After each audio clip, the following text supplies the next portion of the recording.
2021 was an incredible season of Formula One, a new champion in Max Verstappen, and will we see Lewis Hamilton come back stronger than ever in 2022? Well, that's all to come, but for now, it's time to look back on 2021. G'day there, my name is James Baldwin, and welcome to the first episode for Season 4 of Lakeside Drive's F1 Podcast. In this episode, we review the 2021 Formula One season. And I'm joined by many friends. It's very, very good news. We'll go around the table. Freya, nice to have you in person. Thank you. I had all the paperwork to get into the country and the state, unlike other people trying to come here for sporting events. But otherwise, you'd need like a free Freya campaign, which I probably wrote you in for. But yeah. Are you any good at tennis? Depends on who you ask, I reckon. Maybe you could just sub in. Better than me. Tommy T, hello mate. G'day, how you doing? Yeah, very well. Good to be here. And my friend and yours, Thomas J. Camp, who hasn't had a COVID test ever, it seems. Ladies and gentlemen, how are you? You good? Very well. What a bloody year in review. We get to talk all about it. It's the 9th of January. We've had plenty of time to digest what's happened in the last couple of weeks. We have two people at this table who are Dutch, so we're absolutely stoked with the results. True or false? Yes. Yes, absolutely. And Campy, I want to get your thoughts because obviously you're very opinionated and it's what the people want, allegedly. Never. We'll talk about the whole season in a review sense, but with a bit of time under your belt to have a think about the FIA stuff and Michael Masi and going back and probably listening to team radios throughout the whole grid, we've obviously got more information now, especially noting that Mercedes sent Susie Wolff as the boat on fire to say this is what's wrong with the sport, and then proceed to not actually lodge the appeal after the decision was handed down by the FIA. What do you think about the whole situation? I'm over it now. I've forgotten about it and moved on. It's out of my system, that's what I'm trying to say. I'm still shitty about the way it happened. Absolutely, it's just shambolic. But hey, this is F1, and we ultimately get, as fans, drawn into the politics of the sport at some stage. If we go back through the history of the sport, the Senna rivalry with Prost, and then the Schumacher and Damon Hills, and this is just another one of those. There's on-track happenings that we have to put up with and ultimately make our mind up with. I think I've changed my mind on my stance on Michael Masi, I think. First time ever. Whoa. Well, Campy has changed his stance. Is there a humble pie oven that you've got somewhere set up at home that has just Pierre Gasly's face on? Wow.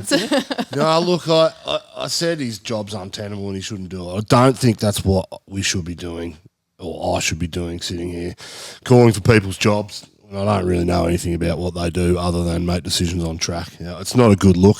Although, if I'm honest, at the time, I felt that way. So it's just, the 6 weeks after the race, I've changed my mind on that. So I want to see some responsibility taken for the decision process making. If Michael Masi ultimately has a level of he's the final call and the final decision on these things, I think the FIA and himself need to come out and make a statement, say, well, it was a captain's call, I did it for these reasons and these, and you got to live and die by it. That's what I want as a fan, just as someone to take some ownership and responsibility for the mistakes that were clearly made. So in their view, mistakes were made. So I've moved on. Max is a pretty deserving winner of the World Championship, I think. But Lewis, again, unlucky. The way he came home in those last 4 races, I don't think we've ever seen Lewis drive as well as he has. And going into next year, it's going to be hard to, take on Lewis Hamilton and beat him next year if he's got a competitive car. Well, I just think next year we've set him up to just go, 23 out of 23. He's going to come back with that attitude and just piss everybody off, I think. We certainly saw Red Bull in their history with Seb Vettel go all in before turbo hybrid, and we saw absolutely that they were dominated in that next season. Freya, do you think that Red Bull have set themselves up for a little bit of failure when it comes to 2022 and this new ground effect car, or do you think Adrian Newey is the king that's going to be able to save them from that? The king, capital T, capital K. Absolutely. It's going to happen.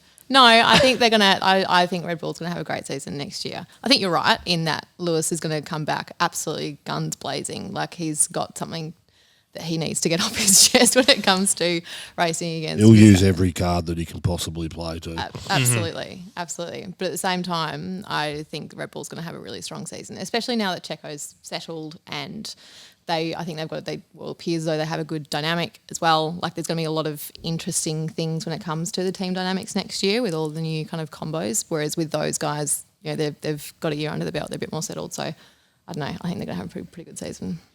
Toto Wolff was bloody pissed off, wasn't he? You'd hate to be a pair of Bose headphones in that race, wouldn't you? Comical. One of the things that I'd spent a little bit of time talking to some people about whilst I was overseas was this direct team boss to Michael Masi line of communication.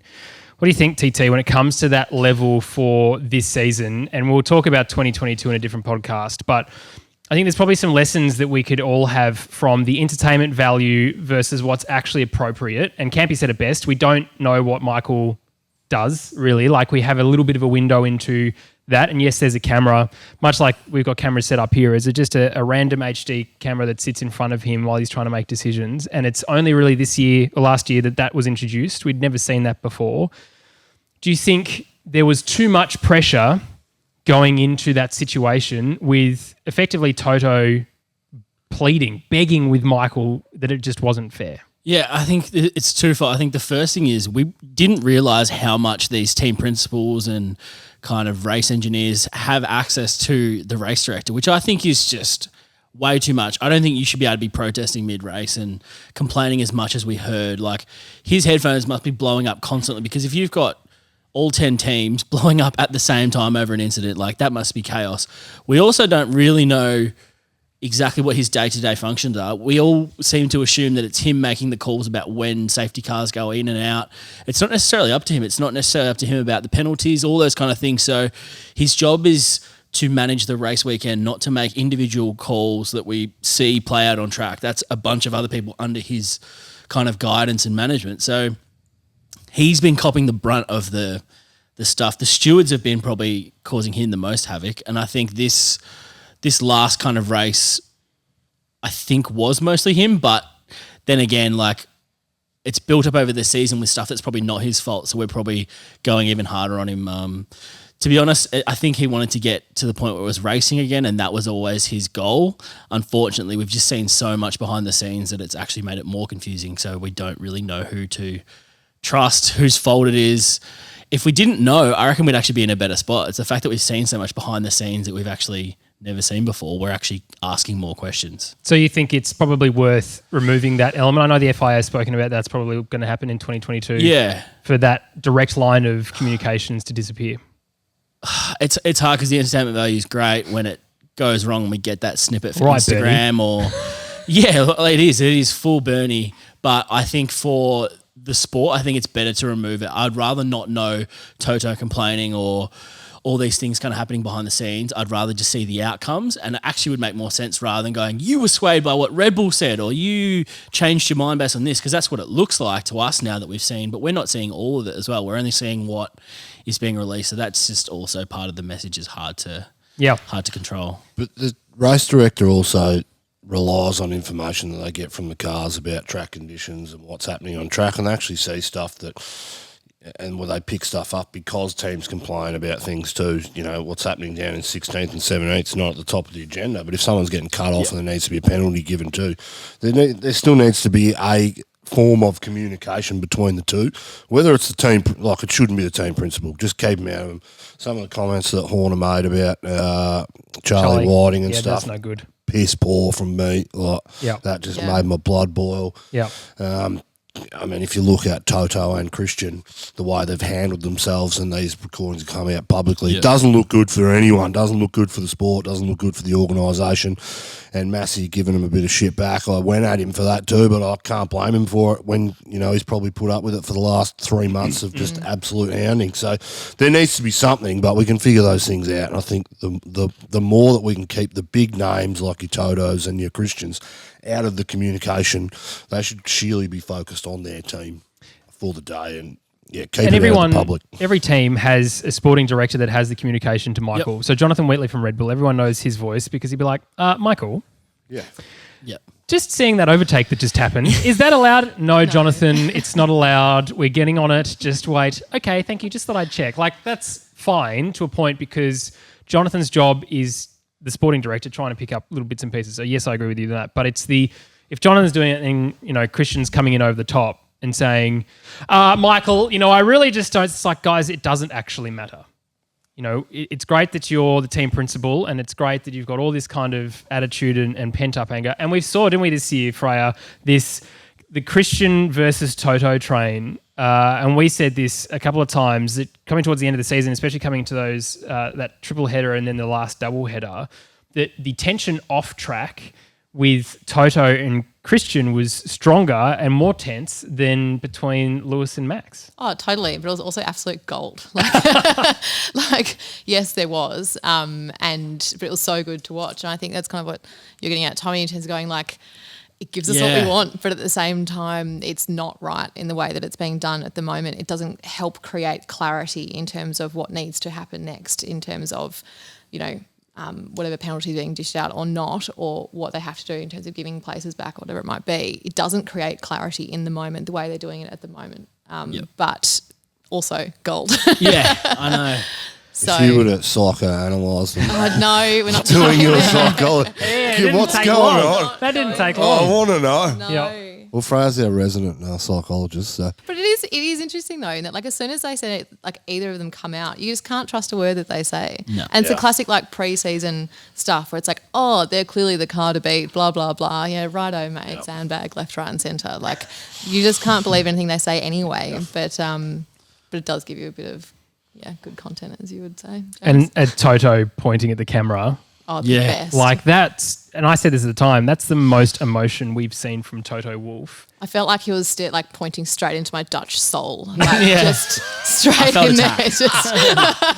That was calling you out for it. Through the TV. Yeah. Just see Freya sitting there. The Dutch are a bit princess-like, aren't they? Oh, mate, that is, you can have that fight by yourself. I'm marrying one, so it's... with heart, well, good luck to you. So you just put your foot in it even more. Good one. So 2021 as a season, 22 bloody races. It was a lot, wasn't it? Yep. And it started all the way back at Bahrain. And one of the things that I wanted, I cut together, if you haven't listened, I cut together my favourite moments at Campy for 2021. Definitely worth a listen, but it was also good to refresh my own memory on what happened. Of course, we had new rookies this season, or last season, because it's 2022 now. Yuki Tsunoda performed pretty well in his first race. It was under lights. What actually happened, though, it specifically had to be a Middle Eastern race under lights for him to perform for the rest of the year. We just didn't know that at that point. Yep. But in terms of the rookies that came in as well, of course, we had the two Haas drivers, Mick Schumacher, who up until really the last couple of races in F2 in 2020, we were like, is he only going to get him for his last name? Well, he came in and he absolutely dominated his teammate, Nikita Mazepin, which is not really surprising. Nikita did not have any fans really at all when he first came into the sport. It's kind of settled down a little bit now, I feel. But from a rookie point of view, Campy, for you, let's have a chat about what it looked like, because I think Yuki significantly improved at the end of the year, but his ability to perform in that top 10 is directly a relationship with the fact that he's driving that AlphaTauri, which, as we saw with one of the best drivers on the grid for at least three of us, Pierre Gasly, do an incredible job with. Talk to us about your thoughts on Yuki, but also on the two others as well, because, of course, coming into 2022, we've got Guan Yu Zhou coming into Alfa Romeo. Yeah, look, big questions for me moving into this season with Yuki, just because of the way that he got the seat. It was clear that Honda, as the engine manufacturer, wanted a Japanese driver to fulfill some sort of marketing for them. So it was a bit of a question mark. I think the way he performed, particularly in that first race, was indicative of how much time he'd spent testing at Bahrain in pre-season testing. So he had, 3 days over the couple of weeks it was only a day and a half. But anyway, that's ample amount of time. So he's familiar with the car at that particular circuit. I think as we moved on throughout the year, he really struggled to just get the familiarity with the car and what these things are capable of in different environments, whether it be countries or track temperatures, street circuits to racing circuits. And he really struggled, but he had Albon come on and help him, from about race 6 onwards, and really from from the reports that we hear, Albon's been really good in the simulator, getting his driving styles. But we saw the rewards and the benefits of that by the end of the year, and I think he finished in the top 10 in the last, or qualified in the top 10, 6 out of the last 8 races. So kudos to the kid. We know that AlphaTauri was very quick over one lap, and he beat Pierre Gasly a couple of times as well, which says a bit about Gasly in my opinion. But no more cheap shots. But you said that like the second podcast last year, and proceeded to immediately glue him to the bottom. I of the don't have to like everyone. But rookies this year, I think Guangzhou will be interesting. I mean, question marks. We don't really know what they're going to do until they get into F1 machinery. We know what his testing was like at Alpine. He was their number one test driver and rookie person. But then we saw Oscar Piastri come in and very quickly after one test cement himself as the top test driver. So, look, it's all hands up in the air. It's all predicting, the future, and no one can really do it. I think he'll struggle against Valtteri this year. I think he'll get found out. But Valtteri could be a good teammate for him. Well, just picking out something about picking the future, Campy.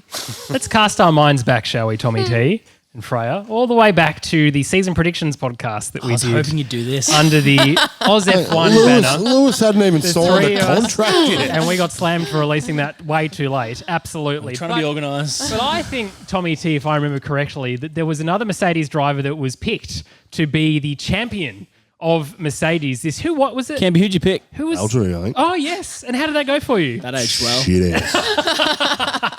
No, I picked Valtteri not because I actually thought he was going to win, because I wanted him to win. I made that clear. I didn't think he would. But Do you understand how predictions work, idiot? I won $1 million. Get a personality, Tommy. Jeez. James, do you remember who I picked for that prediction podcast? Pretty sure you said one times Max Verstappen. Pretty sure I said Maximus Verstappen. So what do you think of that Supermax? 1-0. What do you reckon of that? Pit stop boys, the older Dutch guys who are just absolutely making a killing. An absolute killing. Oh, from that is a stinker of a tune, isn't it? Stinker? What are you talking Drives about? me mental every time I turn my YouTube on. That's what comes up. Supermax. The YouTube. your algorithm's just messed up because you watched it 3 times. And I think, look, I said pretty much from the beginning of the year that Max was on it to win. Do I still think he deserved to win the Abu Dhabi Grand Prix and therefore the championship? I think he should win the championship. I don't think he should have won the race. And it's worth talking about what happened through the championship as well. Let's go to Imola. And I'm only looking at you because you said to me before the podcast, was Imola Don't even ask in me this about calendar? But Thanks, mate. No worries, mate. The big event like that that, doesn't happened it? Seriously. was George Russell and VB. VB, the collision. Yeah. And it was pretty early on that VB was not doing a good job because he was flailing around 9th, I think, at that point, 9th and 10th with George, which is the fact that he was scrapping for position with George was not so good. But it's pretty interesting from my point of view because obviously there was a whole bunch of drama that happened, including the safety car, Lewis going off, locking up and going into the gravel trap, so he had to reverse off and somehow he managed to get it all the way back towards the front. Campy said it back then, maybe this is actually a championship fight between Max and Lewis. But for you, being Dutch and a Max fan, what was the point in the season then? I'm only saying Imola just to make you feel slightly uncomfortable. What was the point in the season for you where you were like, this is Max's to lose? Oh, Bahrain. Straight up. Pre-season testing. Pre-season testing. Yeah. No, I think, but like, I genuinely mean that. In that, I was kind of saying earlier, the amount of just sandbagging before the season in terms of going, oh no, Red Bull's definitely going to be the car to beat. No, it's definitely Mercedes, yada, yada, yada. They went on for so long, and for them to come out in Bahrain and go, yeah, no, we're on here, this is going to be good. It was from then, straight up. And it was such a relief to see that happen as well, because you just didn't know. Like, you never know. Yeah. Well, and like to jump on that point, like pretty sure Max got past, but then straight away it was complaining about it was off track, so he had to give the place back towards the end, which is why Lewis won. So the cars were competitive from the start, but Freya's right. Like the Mercedes was nowhere near as bad as they were making it out to be. They were sandbagging hard and they were playing it up and they like being the underdog. We know that Lewis Hamilton's mentality is like, I have to be the underdog to overcome, climb the mountain, do whatever I have to do. Like he has to have that mental battle for whatever reason in his competitive kind of DNA is to come from behind to overcome all the odds. So he was psyching himself up from that at the start, whether their car was better or not. But I think, to be honest, if Max had won, that might have set the tone differently. So I think him losing that race the way he did, having to give a place back, really set him alight. And then we went to Imola and we saw Max give absolutely no space going into turn 3 or wherever it was. And that was like, okay, this is the championship we are in for the season, I think. I distinctively remember after about race 4, it was before Monaco, so that would have been race 5, that I said on the podcast, was like Mercedes clearly has the better car than Red Bull, but Mercedes are not maximising their opportunities in this part of the season, and they're losing too many points. But it was really from Monaco on where it was really a Red Bull dominated championship with a couple of races here and there that went Mercedes' way, etc., etc. But until the last 5 races of the championship, I mean, Mercedes didn't really look like they was the strongest car up at any point after Monaco those. right through to Silverstone was just and there was some results that went against Red Bull, some obviously, unlucky like things. Baku and the tyre debacle where Max, when he's in front. I mean, but Lewis left some points on the table that day too. But yeah, I mean, Mercedes clearly had the better car at the start and the end of the season. It was just the middle part that Red Bull were better. Yeah, I hate it when there's meat left on the table. Hate it. Don't you? Just don't leave it on the table. Put it in the fridge. No greens ordered by Ferrari. It was, None at all. It was All meat. 2021's big call. Yeah, isn't that even funny? Or I think it's funny. My You get favourite part was annoyed. watching that last race from a smokehouse for breakfast. And so everyone was literally just ordering like plates of meat. And I was sitting there wetting myself laughing and nobody having any idea what's going on. It was pretty good. So we complain about our time zone. What's it like watching from the Cayman Islands? So I usually have like a swim club that I go to on a Sunday morning. They don't see me very often anymore. I'm about to get kicked out of the swimming club because I'm just not there. So I love it. But usually It's like great. AM Sunday. 8 a.m. usually starts at 8. It sounds way better. So much better. No, it's actually perfect. Wake up, coffee. Because it usually falls on a we work do day. wake up, coffee and watch, but it's 3 o'clock in the morning. Yeah. The work day is what stitches me up. Like, because Yeah. it's busy on Monday. So I'd much prefer to sacrifice my Sunday to watch if I knew I didn't have to work minutes after finishing the podcast. But the bonus for us is like practices. Like when it's European, we get like 2 practices and it's 11 o'clock Who watches Friday night. practice, man? It's ready for. I do. It's awesome. Tommy, you just hate the sport. Just can we do a basketball podcast? So it doesn't even like Formula One. It just And I was gonna to continue saying in terms of the rookies, of course, this season, Mick Schumacher. We've had more we answered airtime those with questions. Gary, his race engineer, who needs to record and release a whole bunch of bedtime stories because he would just make an absolute killing of that. What a voice! yeah. In terms of Mick's performance this year, then, what do you think in terms of comparison to his teammate? Obviously, he smashed him, but as carrying the Schumacher name, he hasn't really come in and like tried to hold that over anyone, has he? No, not really. I think anything that comes from the Schumacher name is being put on him. I don't think he's kind of like he doesn't seem to be using that in the way that he could. To be fair, which is good. He would be pretty hard to like if he went about in that way. He was stoked when Lewis didn't win the world championship. Just a little bit. But no, I like how he goes about things. Like Yeah. he just kind of keeps his head down and beats his teammate, and that's all you have to do when you're in a Haas. And he smashed him. And of course, your favourite rookie this year is LeBron. Yeah, LeBron. Nah, quickly on Mick though, I think the best part of that's been the side has been seeing Uncle Seb kind of come alive. Oh, love him. Like Good guy Seb. He's good guy Seb We has don't been deserve all time him. No, don't good deserve guy Seb. this year, hasn't he? He's been like a great mentor, not just to Mick, but all of the rookies and other young drivers around. Even Lance, who's like pretty unlikable. We've seen some off camera, And also not a rookie, but but you know what I mean, like a younger Far from driver. rookie. But to be mentoring the younger drivers because they're all kind of younger Yeah. than Seb and Alonso at this stage now that Kimi's gone. But some of the kind of off-track stuff that we've seen, like that Aston Martin, James Bond stuff, just the banter and him trying to actually like be likable, be like just himself now. He's not caught up in being, I don't know, the Seb of Red Bull years when he was so unlikable and every Australian hated that guy. For us to have backflipped as hard as we have to love Seb. Yeah. Everyone. Seb, he's done a great job. Including Mark Webber, to be fair. And if Mark's backflipped, none of us have any excuse. Exactly. That's true. That is a great point. Yeah. Oh, my hatred for Seb Vettel was real. If he ever puts those overalls back on, I think I'll flip It wasn't back. just Seb. I hated the whole of Germany for the My favourite Hulk has done nothing and he was in the bin. Why association? My favourite moment was, I think it was 2014. It was Danny Rick's first year in a big team, and he qualified second for Melbourne, but Seb missed out on Q3 and he got eliminated in Q2. And when it happened, the whole crowd just went up in this enormous cheer. And then the Sky feed went straight to Christian Horner, and even he had a big chuckle on his face about what had just happened. So anyway, yes, but Seb's amazing. You know, well, that's not what you said the first 3 episodes. Oh, no, you were like, we need to give all these drivers who have got into new teams, specifically because Daniel Ricciardo was epically struggling, at least 6 or 7 races. And I distinctly remember listening through that Imola podcast, and you were like, so Seb's in the bin. Race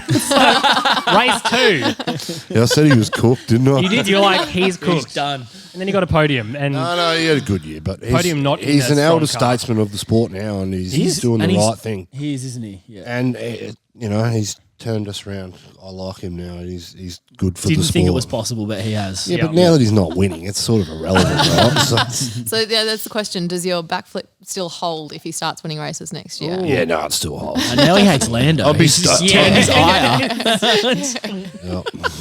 the worst Sauron ever is. He doesn't look around. He's only picking one person. Let's talk about the championship fight as a whole.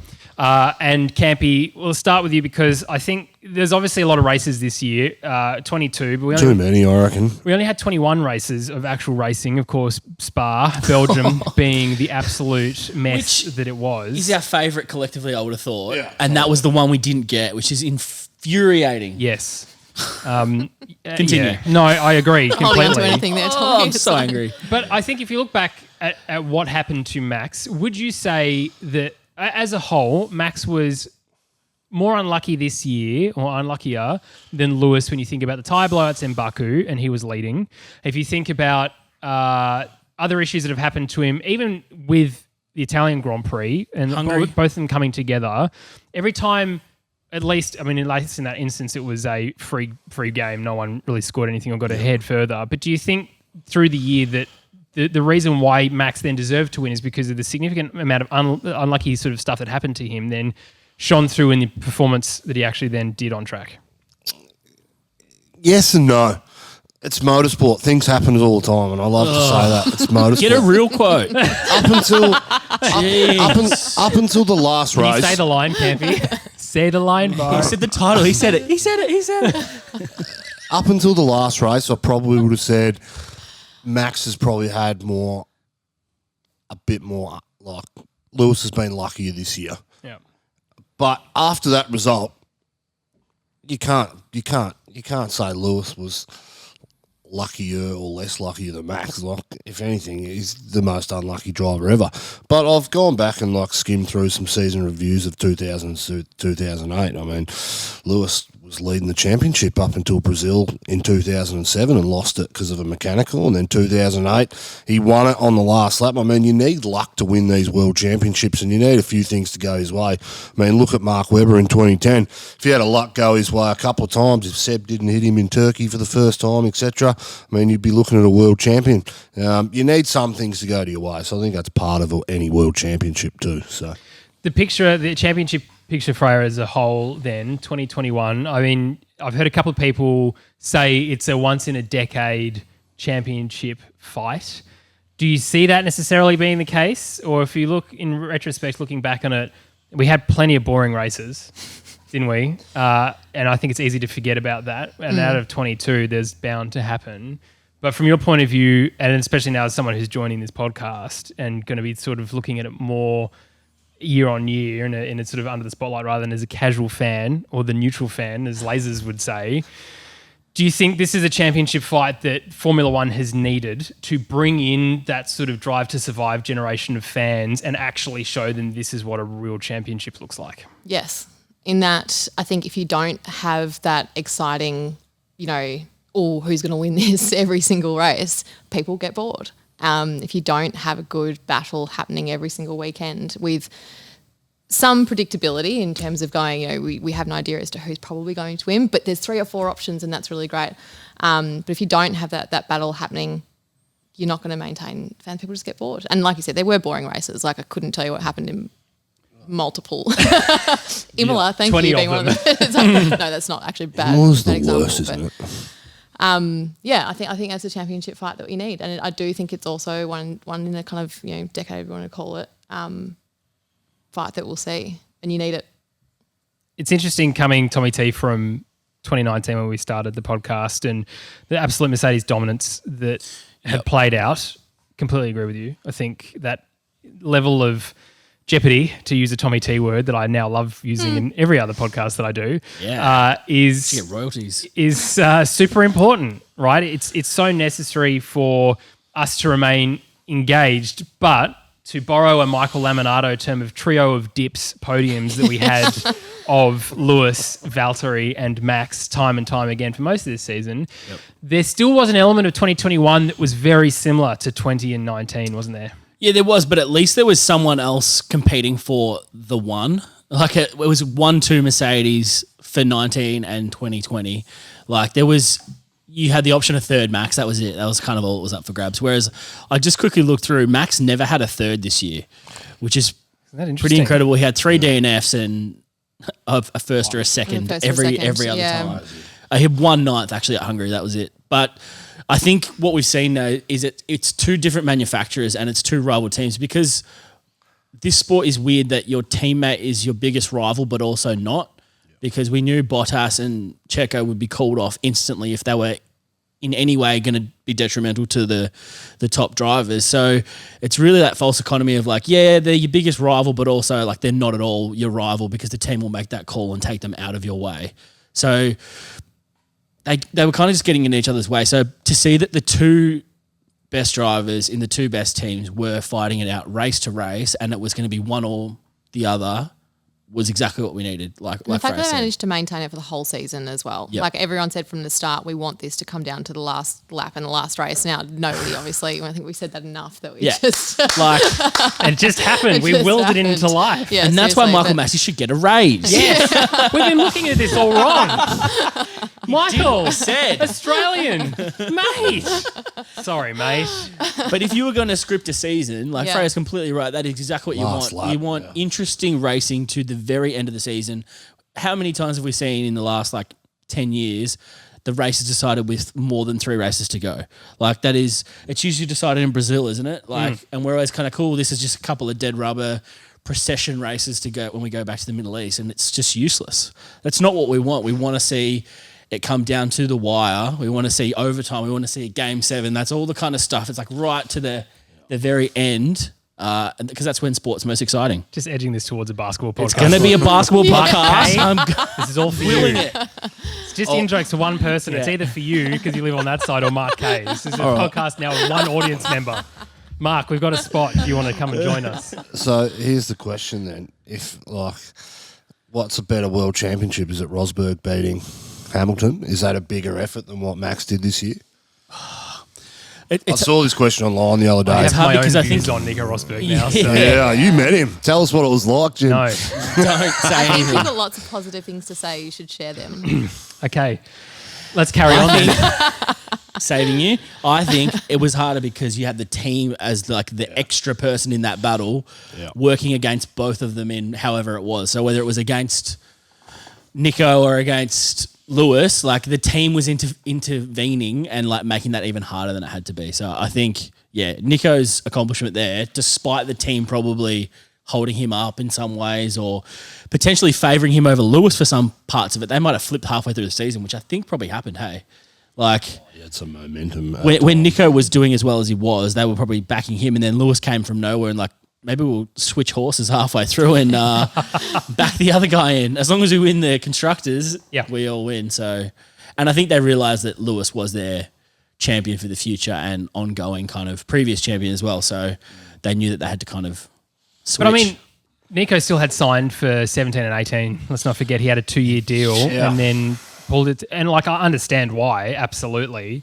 And it's interesting because the conversation whilst I was overseas, some stuff that was going around, although that now doesn't seem to be the case, was that Giovinazzi hadn't properly signed up to Ferrari as the reserve driver. So there was some that was a source that then sort of started going backwards around, well, okay, if Gio's not confirmed as Ferrari reserve driver, are they keeping him for Alpha, and does then Bottas stay at Mercedes because Lewis is going to retire? This is quite literally the ridiculousness of, and I was in a completely different motorsport. We don't want him, but you can't have him either. And that was stuff that was going around in terms of conversation points, which is hilarious, right? Because, I mean, at the end of the day, and you said this earlier, this is going to be a huge battle for what have we done, unleash the Kraken kind of thing with Lewis Hamilton in 2022. Hey. Just quickly though, that says a lot about releasing Ocon from that they didn't want to keep him away from anyone else. You can have Ocon, he's fine. You can have him. All yours. That's savage. They just had to spin the wheel of team principals though to find out who was going to make that decision. And now we can add Otmar to that list. I was going to say. Let's do a little bit of, it doesn't matter whatever we're doing at this point. But Otmar is, I wonder where he's going to go. Give me your thoughts, because I just want to pull up his press release that he announced. Does he say Renault? Look, we had this conversation when we heard rumours about it. My initial thought was heads have to roll because of the way that Lawrence Stroll runs his organisations. Yeah. It is the dumbest call that Aston Martin couldn't make. With the amount of IP this guy has and knowledge of the team and its history and the future and where it's going, he is by far the best person to serve as that team principal and take them to where that team wants to go in the next few years. Lawrence Stroll is a complete, utter dickhead for making that decision. I can't wait for this to backflip and they hire the next Toto Wolff because that's what Lawrence will do. No, he will. He'll hire the next Toto Wolff who comes from business and does all these kind of things and will annihilate it. Look, can I just read? But let's look at the history of racing. Let me just read Otmar's and then you can say history because this is important, right?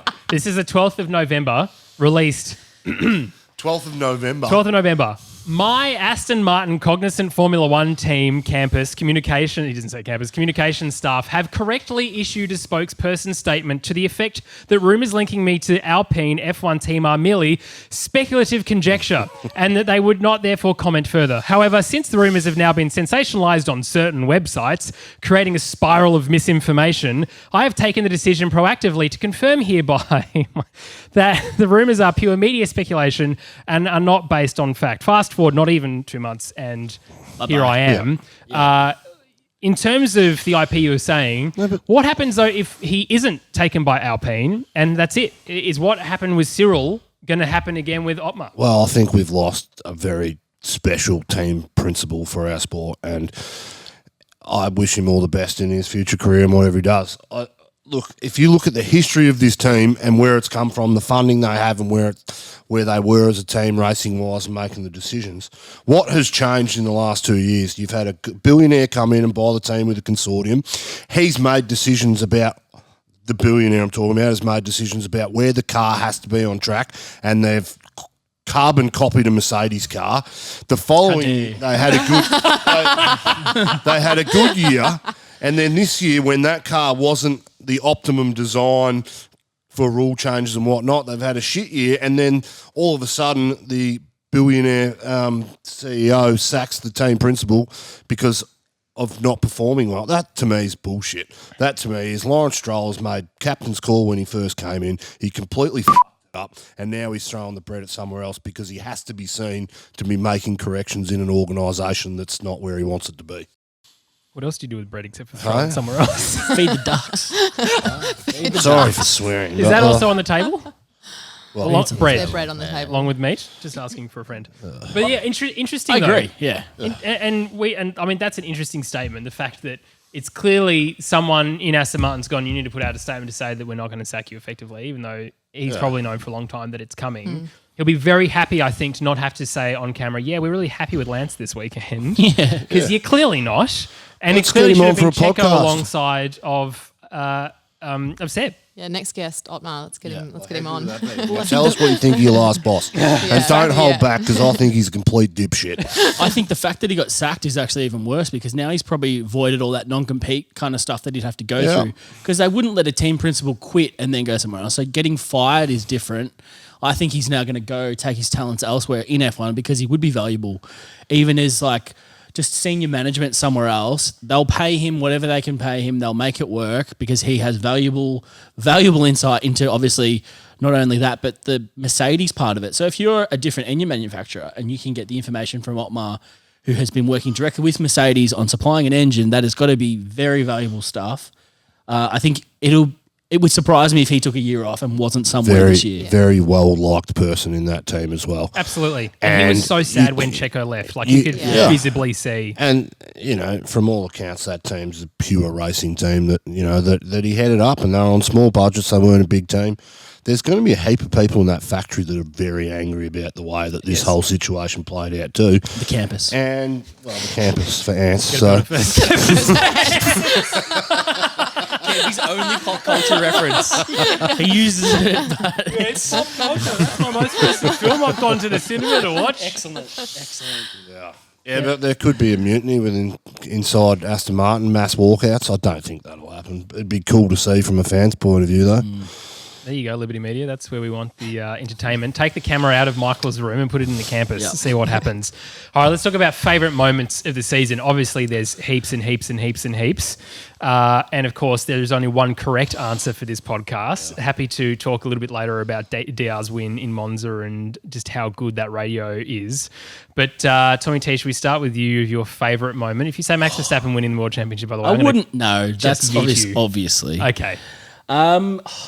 There's a few that come to mind, but I think we all loved it when I was on this George Russell never getting a point. My new thing is Leclerc never doing well at Monaco. And for him to get on pole and then not to get to start the race in his home Grand Prix is comic genius for me. I think that is exactly what we need to get going. Hang on. I just need what's happening to Lance Stroll? Sorry, you were saying? Yeah, exactly. Oh, it was comical, wasn't it? So he put it on pole, and then he tried to put another lap in, if I'm not mistaken, in Q3 and binned it, red flagged the session.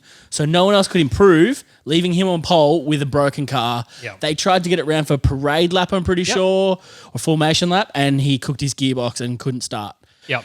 And this is him previously having crashed out and then trying to get back from the back of the pack and crashing out in other Monaco. Like, he has never finished. He and LeBron James have competed in the same amount of Monaco Grand Prix. This is very true. It's like Campy and Johnny Herbert have won the same amount of World Drivers' Championships. If you're new to if you're new to Lakeside Drive, this is...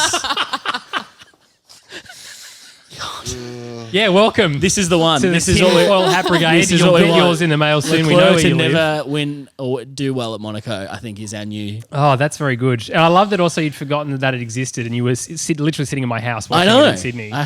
I just must make room for more basketball to go in, I guess. You have a little space for one F1 race at a time. That's it. But it was for both of you, it was big time tinfoil hat brigade in terms of like Leclerc doing on purpose. We got that. And it was very interesting though, wasn't it? Because Ferrari had the option of actually going in there and seeing what damage had done to the car. It was a 5 or 10 place grid penalty, Campy, if they did it. They were like, no, it's track position here, which they're not wrong at Monaco, unless you're... That aged well. Lance Stroll, or the track position was... not even getting on the track at all properly. Anyway, it's very interesting, Campy. What about your favourite moment of the season? Favourite moment? The Austrian medal anthem was pretty good. I accept that.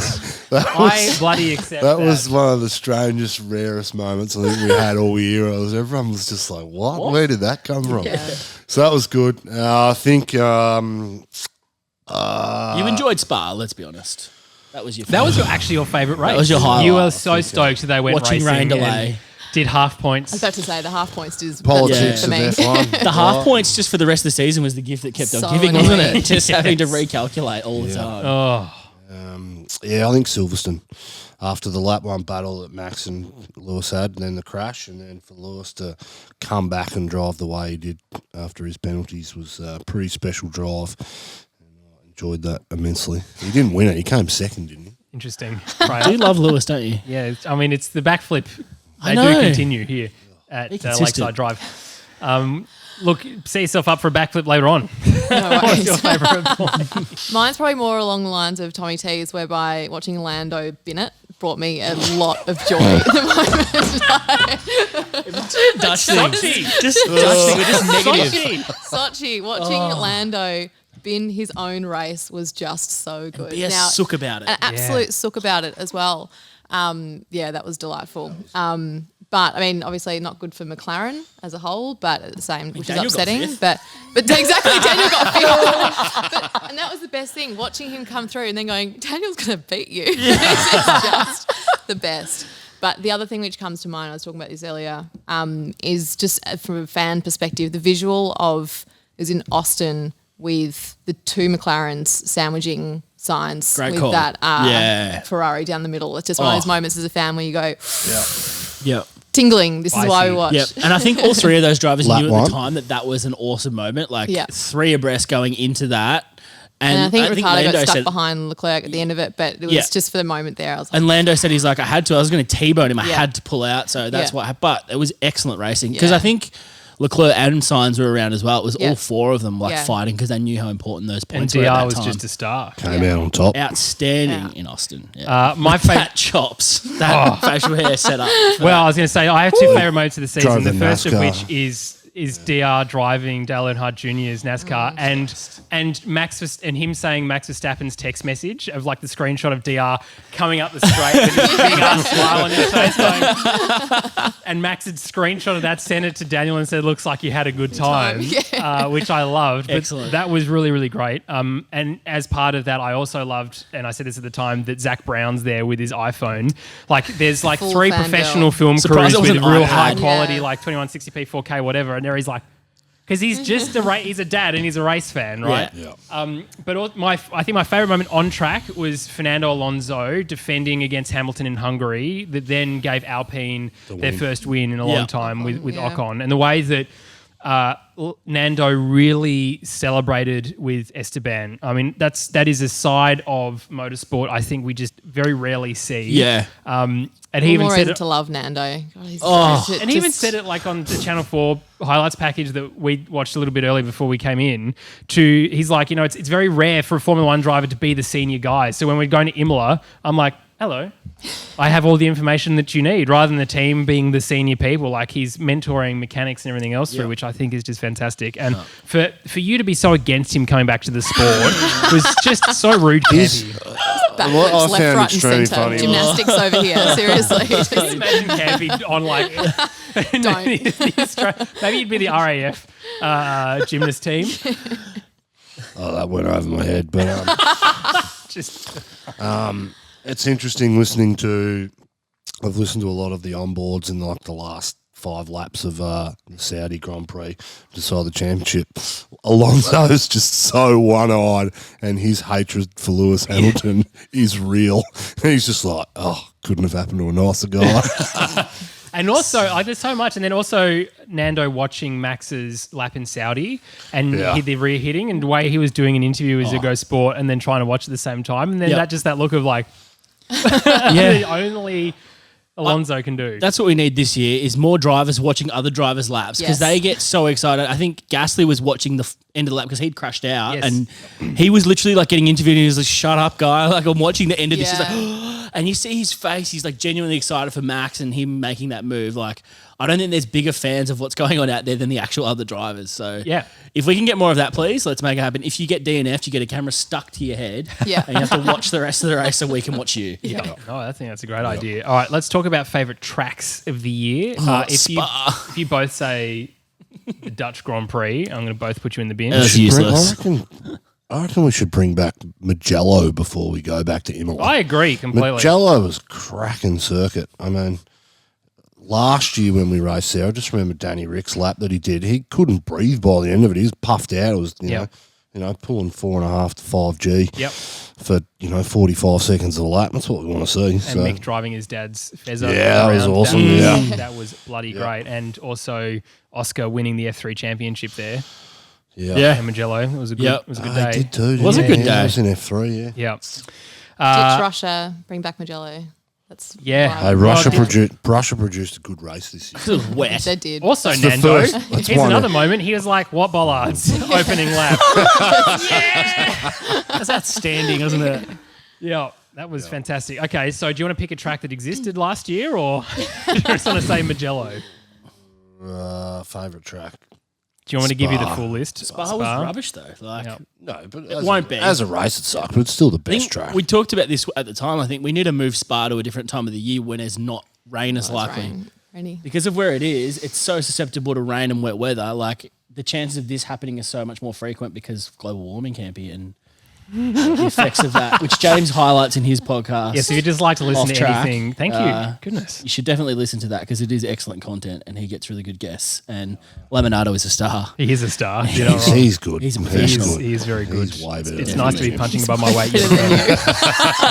Correct. In Not, saying that, not incorrect. You are a consummate professional. Oh, don't give me that. Getting hat. I don't want very, it. I really enjoyed Mexico.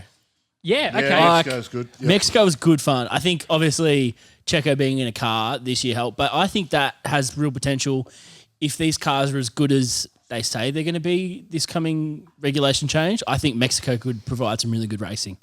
So that'd be my Mexico. Interesting choice. Freya, what do you think? Good call.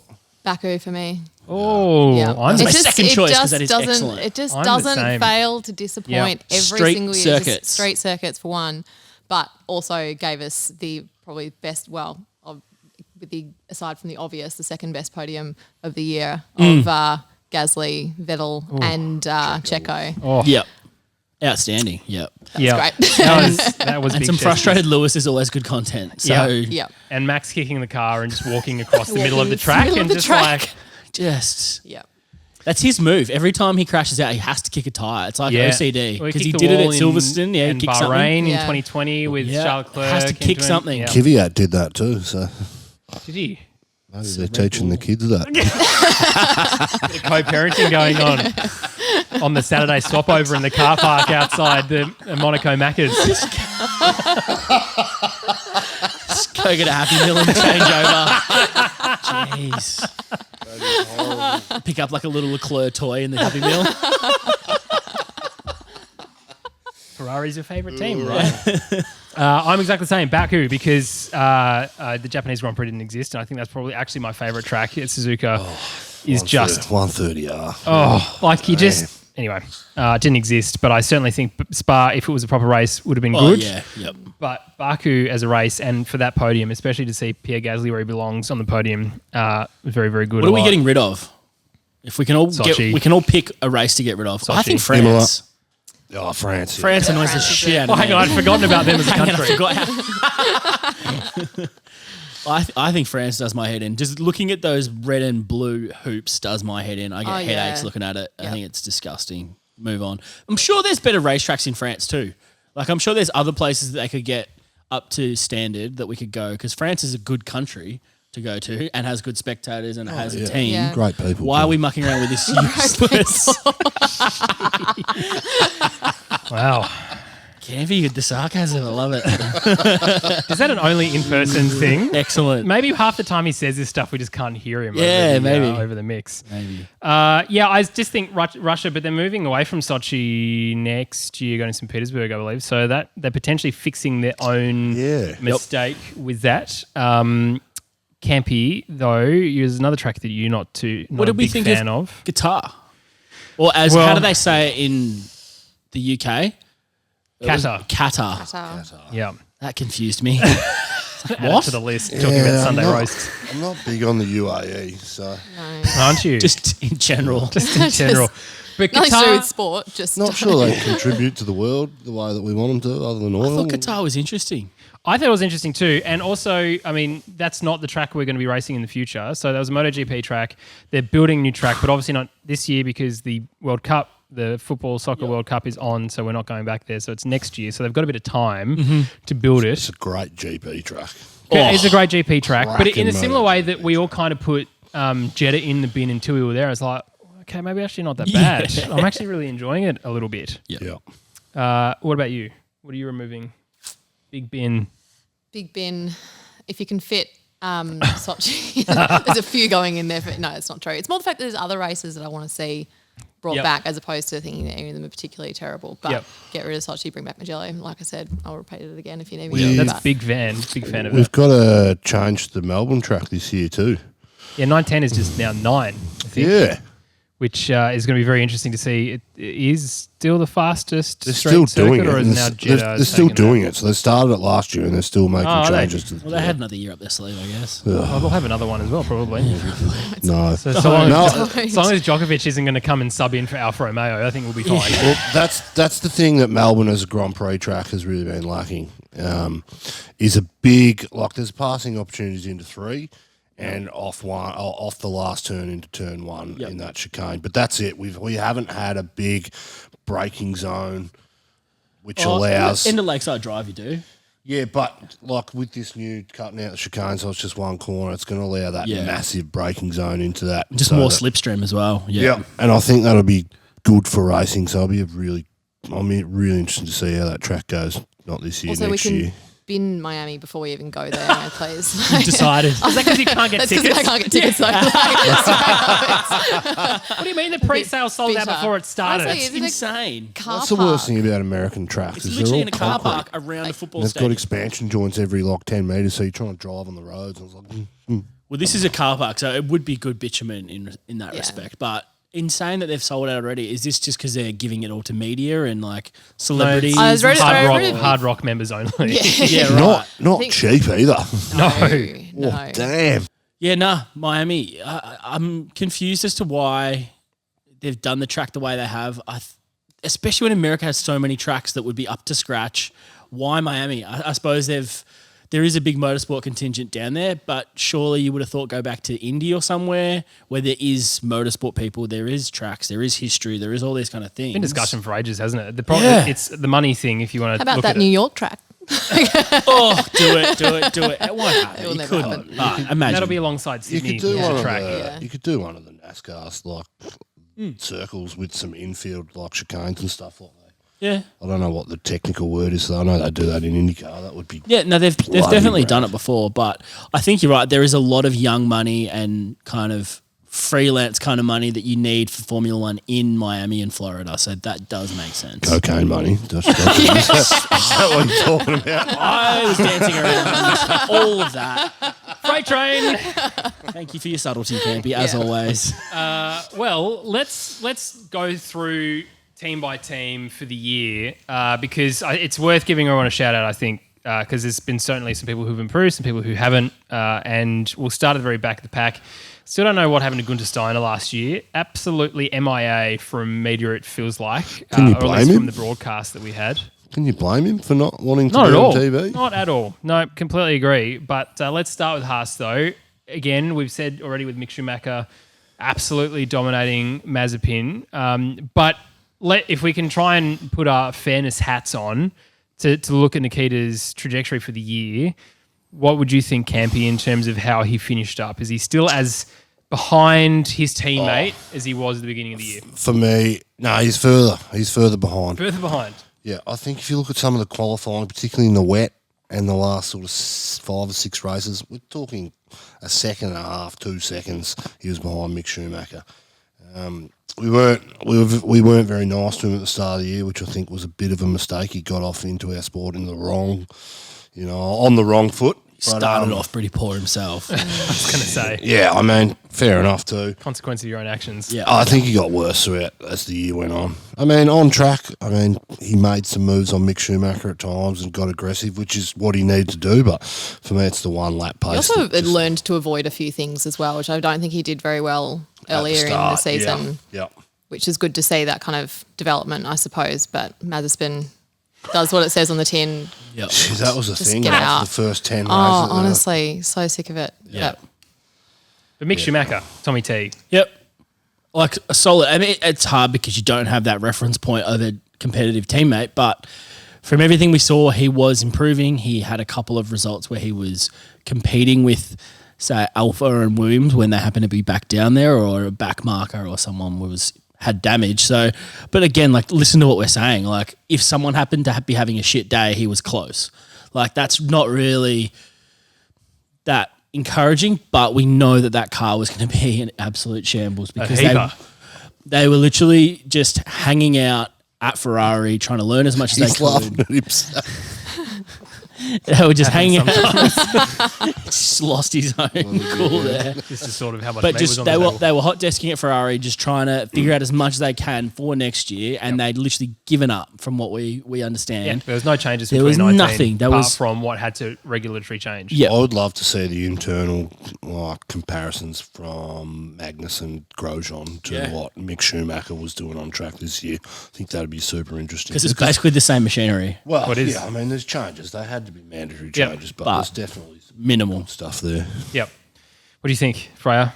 Told you exactly what I think. No, but MSC though, in terms Yeah. of how he's improved. If Campy's then saying that the gap has increased, is really because Mick's shown more pace in a car that was really just not a good Formula One car at all. Yeah.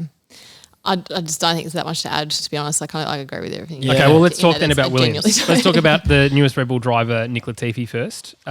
In terms of his performance through the year, we saw very little of Nicky.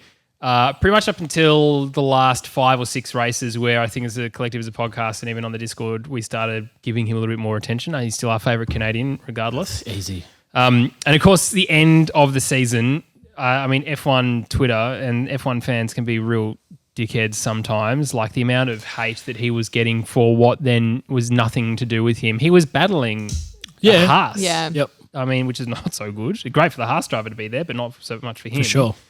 But for being the nicest grid on the team next year, or this year, that's got to be good stuff This for him. year, yeah.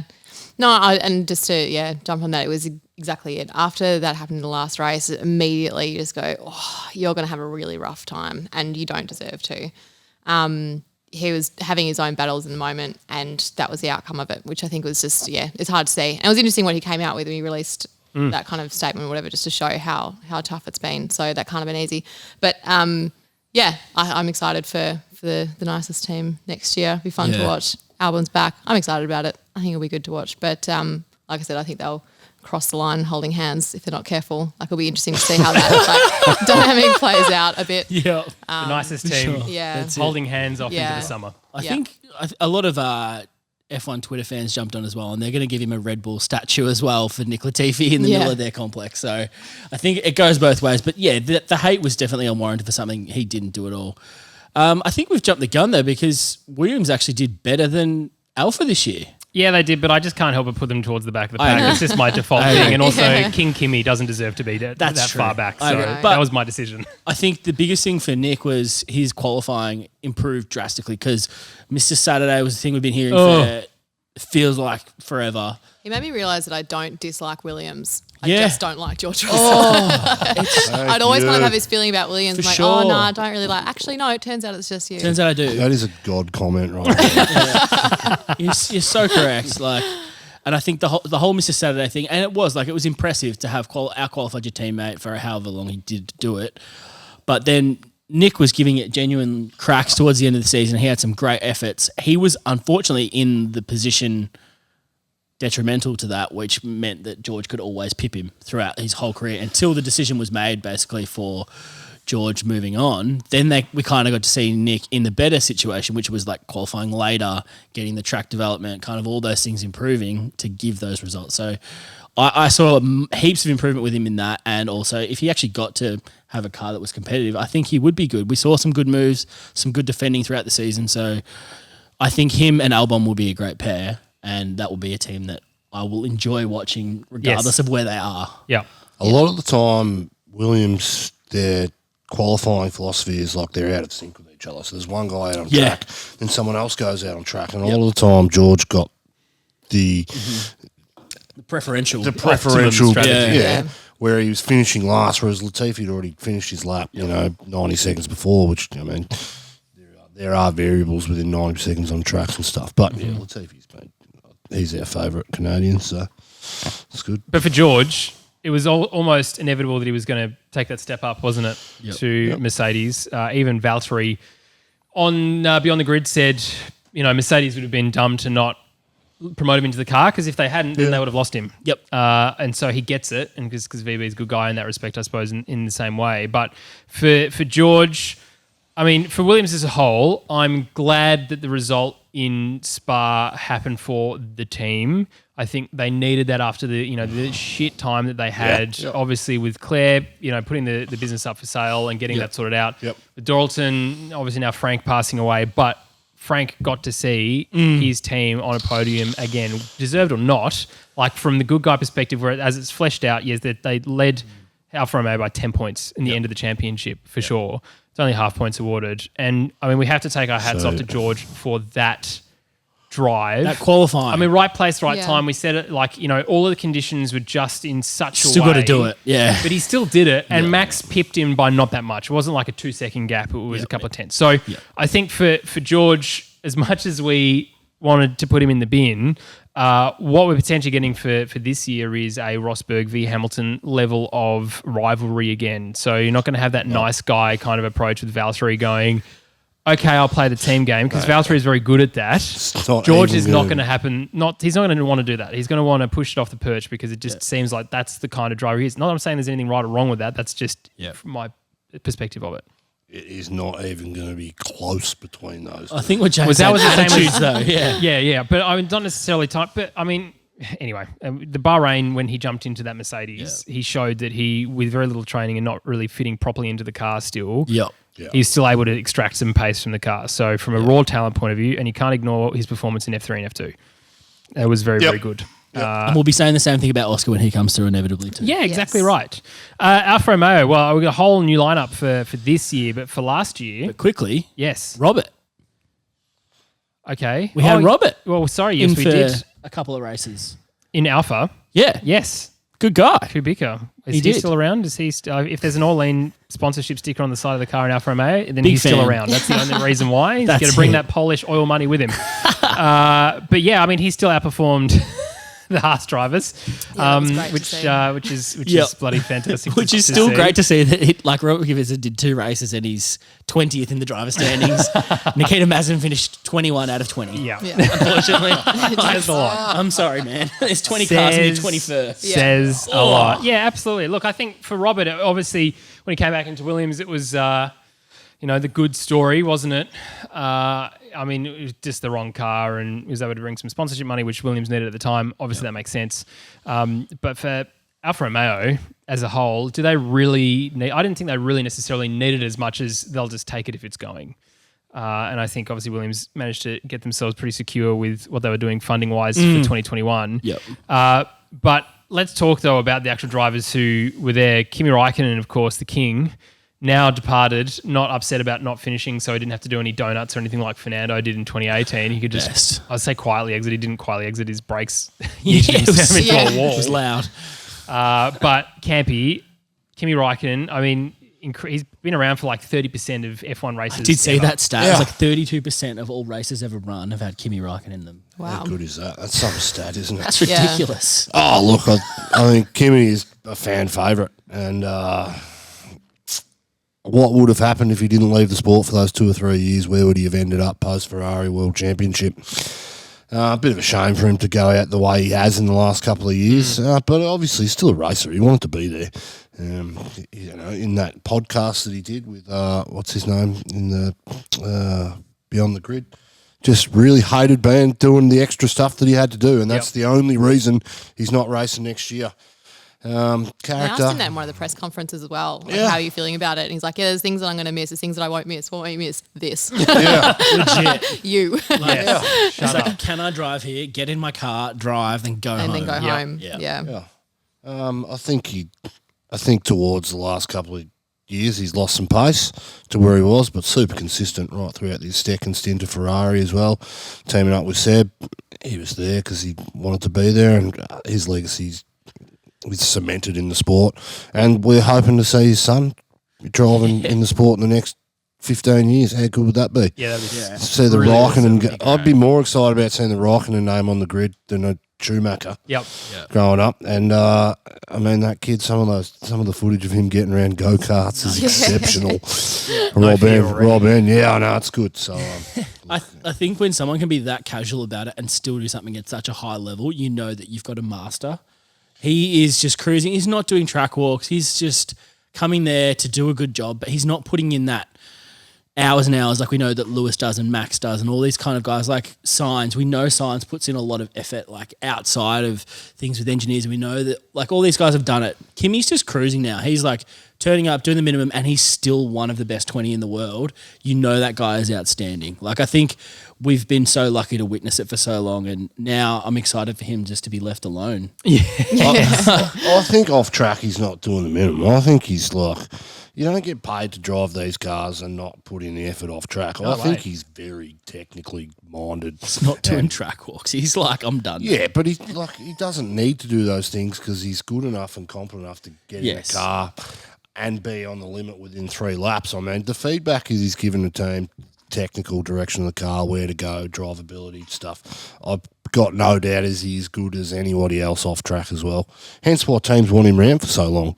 Why else would you pay a 40-year-old that's on the back end of his career to be in your car for the last 4 years of his career if he's not offering something to the team more than just, a name? Probably because he's not a prima donna as well, and he just gets on with it. Yeah, and he doesn't totally. sook and blame everyone else. He just rolls with the punches. Like he's had some pretty unlucky moments, and he's just like he gets frustrated, but he doesn't blame anyone. He's like, just Most let me of the do time, it. he doesn't have the drink. Which you can blame the guy who's supposed to hook that up. But for you, Freya, and someone who's again like coming into the podcast world, being able to watch Kimi Raikkonen and like even highlights. Like if we go back to the classic race review that we did in Brazil, watching Kimi's first season, which is ridiculous. So that's a classic race review, and it's his first season. And there's Fernando.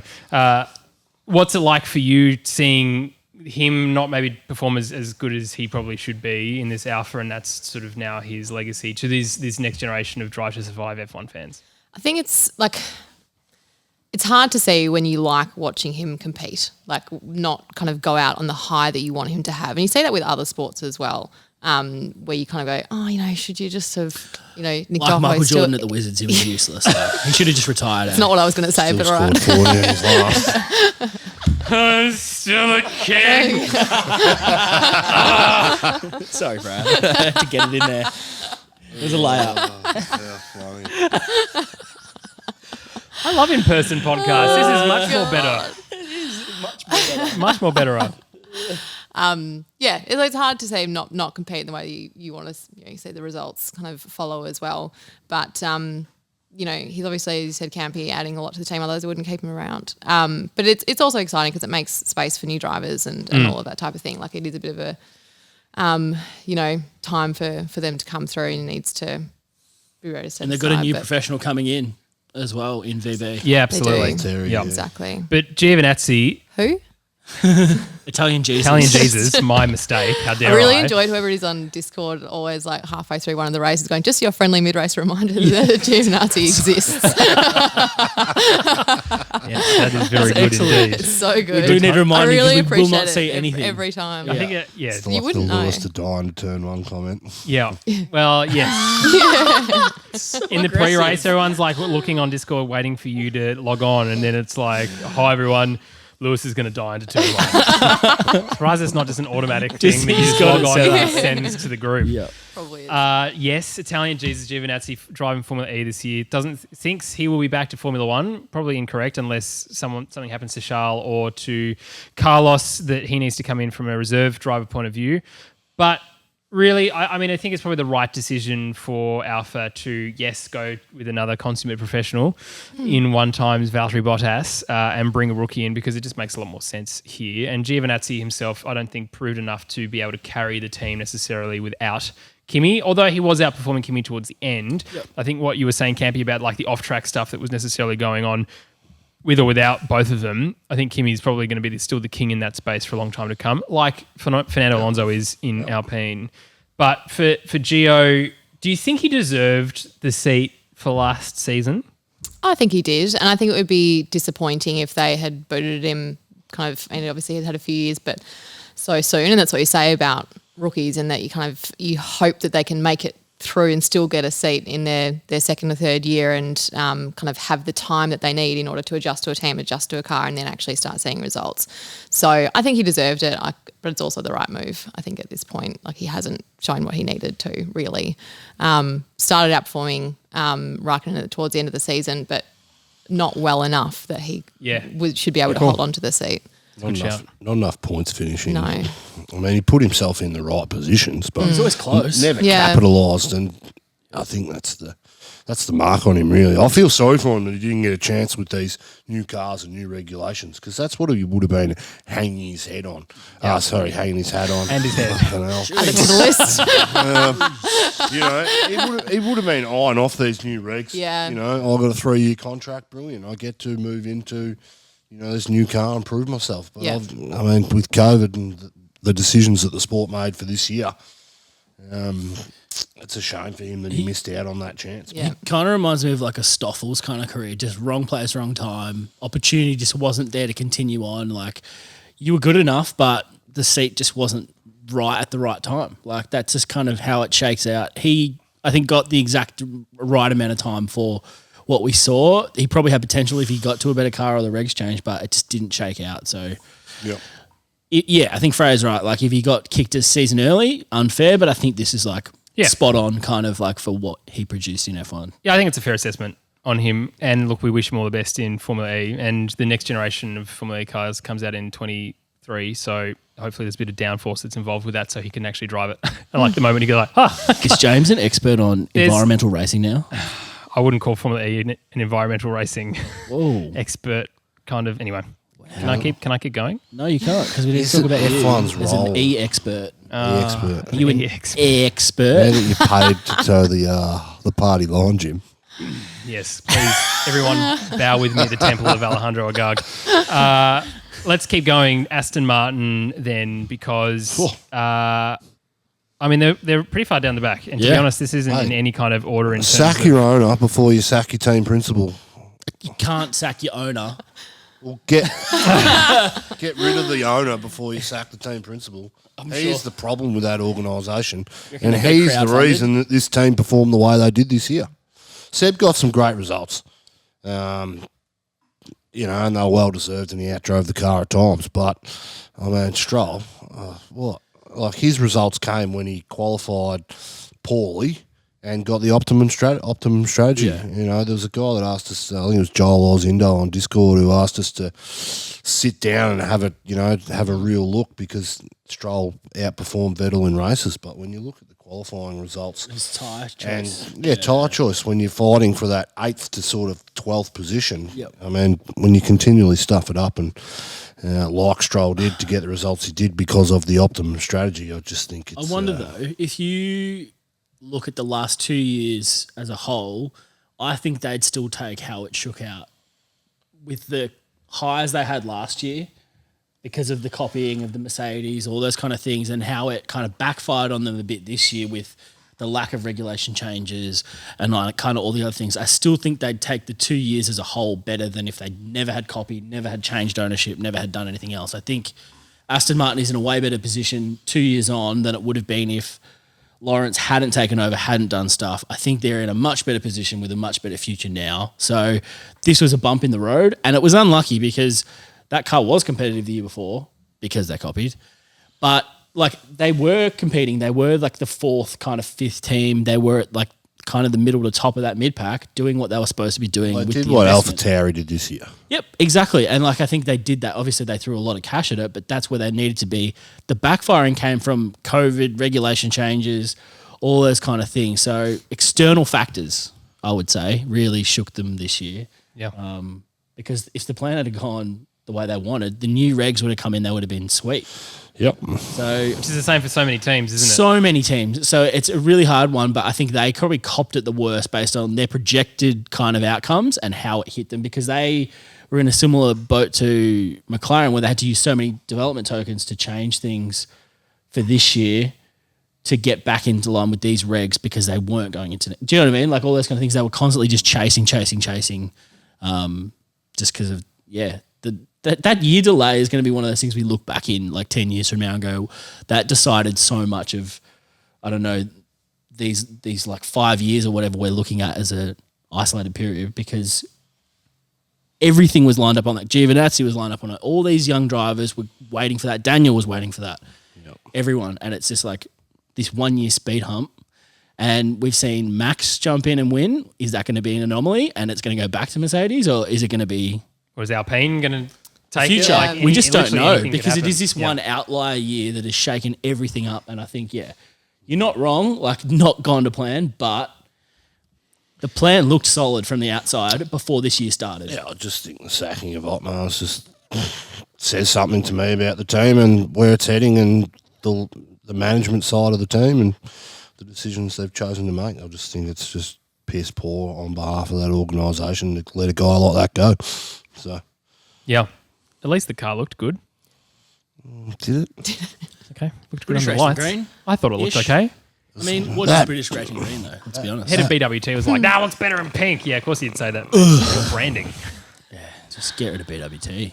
But for Seb, all of us probably put him in the bin. You put him in the bin first, but put him in the bin pretty early on. Yeah.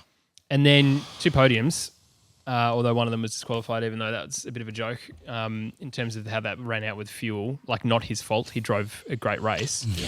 But for his performance in Baku, absolutely bloody incredible. And he got it together and he came back. And, of course, we know, obviously, with Daniel in a similar situation, that once he got it, or Checo in the Red Bull, once he gets that setup sorted out, that sort of confidence is there. He's just, the car isn't as good as he's used to, especially that Ferrari. And let's not forget how he was in the championship fight 17, 18, that Ferrari for a lot of the time. 19 was obviously no good because they were allegedly cheating. But he's still got that hunger, right? Like, yes, he's good guy Seb and he's picking up trash at Silverstone and that sort of other stuff, which is awesome to see, but he's still a racer. He's still a 4-time world champion. Yep. Still got 3 more than you, Nico. It's an interesting kind of vibe. But then you look at the driver lineup and it's Stroll next to him, where we were saying, or you were saying last year, it's 1 in 5 races. And then it was like 1 in 22 races. The year before. And Did he have a standout performance this year? Well, that's the thing. He No. He didn't. He had 34 points. He just beat Yuki Tsunoda, who had 32 And points. is that the car? Absolutely, it's the car. Because if you look back in the pink Mercedes, where Checo went from 20th to 1st, in Bahrain, in that solid performance, and the fact that Stroll put it on pole in quali, like, the car was that good. So put him in good machinery, he's certainly going to be there. But I just think Seb is the better driver out of that combo for sure. Yeah, 100%. I was so glad to see Vettel back up on the podium, though. It made me really happy. And it's just nice, again, not dissimilar from Kimi. You're here to race and, that's just what you want to do. And I just really like seeing how that plays out in terms of how they then carry themselves kind of surrounding the weekend. It's good to see. Good guy Seb. And he's the classic, good guy Seb, but also just absolute machine competitor. And you can be both, and that's pretty cool. And at least he's had the team around him this year to build that up. As much as whatever we say about Lawrence Stroll, Lawrence put the money where his mouth is, quite literally, and put him out of Ferrari and gave him an environment where he can shine. And he's had that. His mechanics love him. Yep. It seems everyone in the team's a big fan of Seb. This has reminded me of when we were talking about that Red Bull seat and it was going to be Seb or Checo. Do you think, roles reversed, they would have had as good a seasons this year? Do you think Seb would have gone well in a Red Bull? Oh, that's a good question. Because at the time, we were like, how is Seb getting this seat? He looks useless. He was not performing well. What's going on? And in hindsight, he's had a really good season in comparison. Stroll's best was a 6th, and we've had I think a couple of 5ths and a podium for Seb in that car that wasn't great. So do you think he would have been a really good teammate in that Red Bull? Well, it's an interesting question. Clearly, he knows the design philosophy of Adrian Newey well enough for 4 back-to-back world championships, right? But is the 2021 car the same as the 2014 car? Yeah. No, it's not. How you drive it is totally different with the energy recovery system, that whole hybrid thing. So I don't think so. I think, to be honest, Red Bull probably made the right decision putting Checo in over Seb. Do I think maybe Hülkenberg would have done as well as Checo? Probably. He would have got a podium finally. He would have to have done as well. And the reason I say that is because, because stuck at Renault, I was like, I never got a podium, whatever. But, the little glimpses that we saw him in that pink Mercedes when Checo was sick and he was able to step in with absolutely no prior preparation, and he's there, FP3 ready for the weekend, and he performed. Okay, top 10. Dude still has talent there. I mean, he dominated in GP2.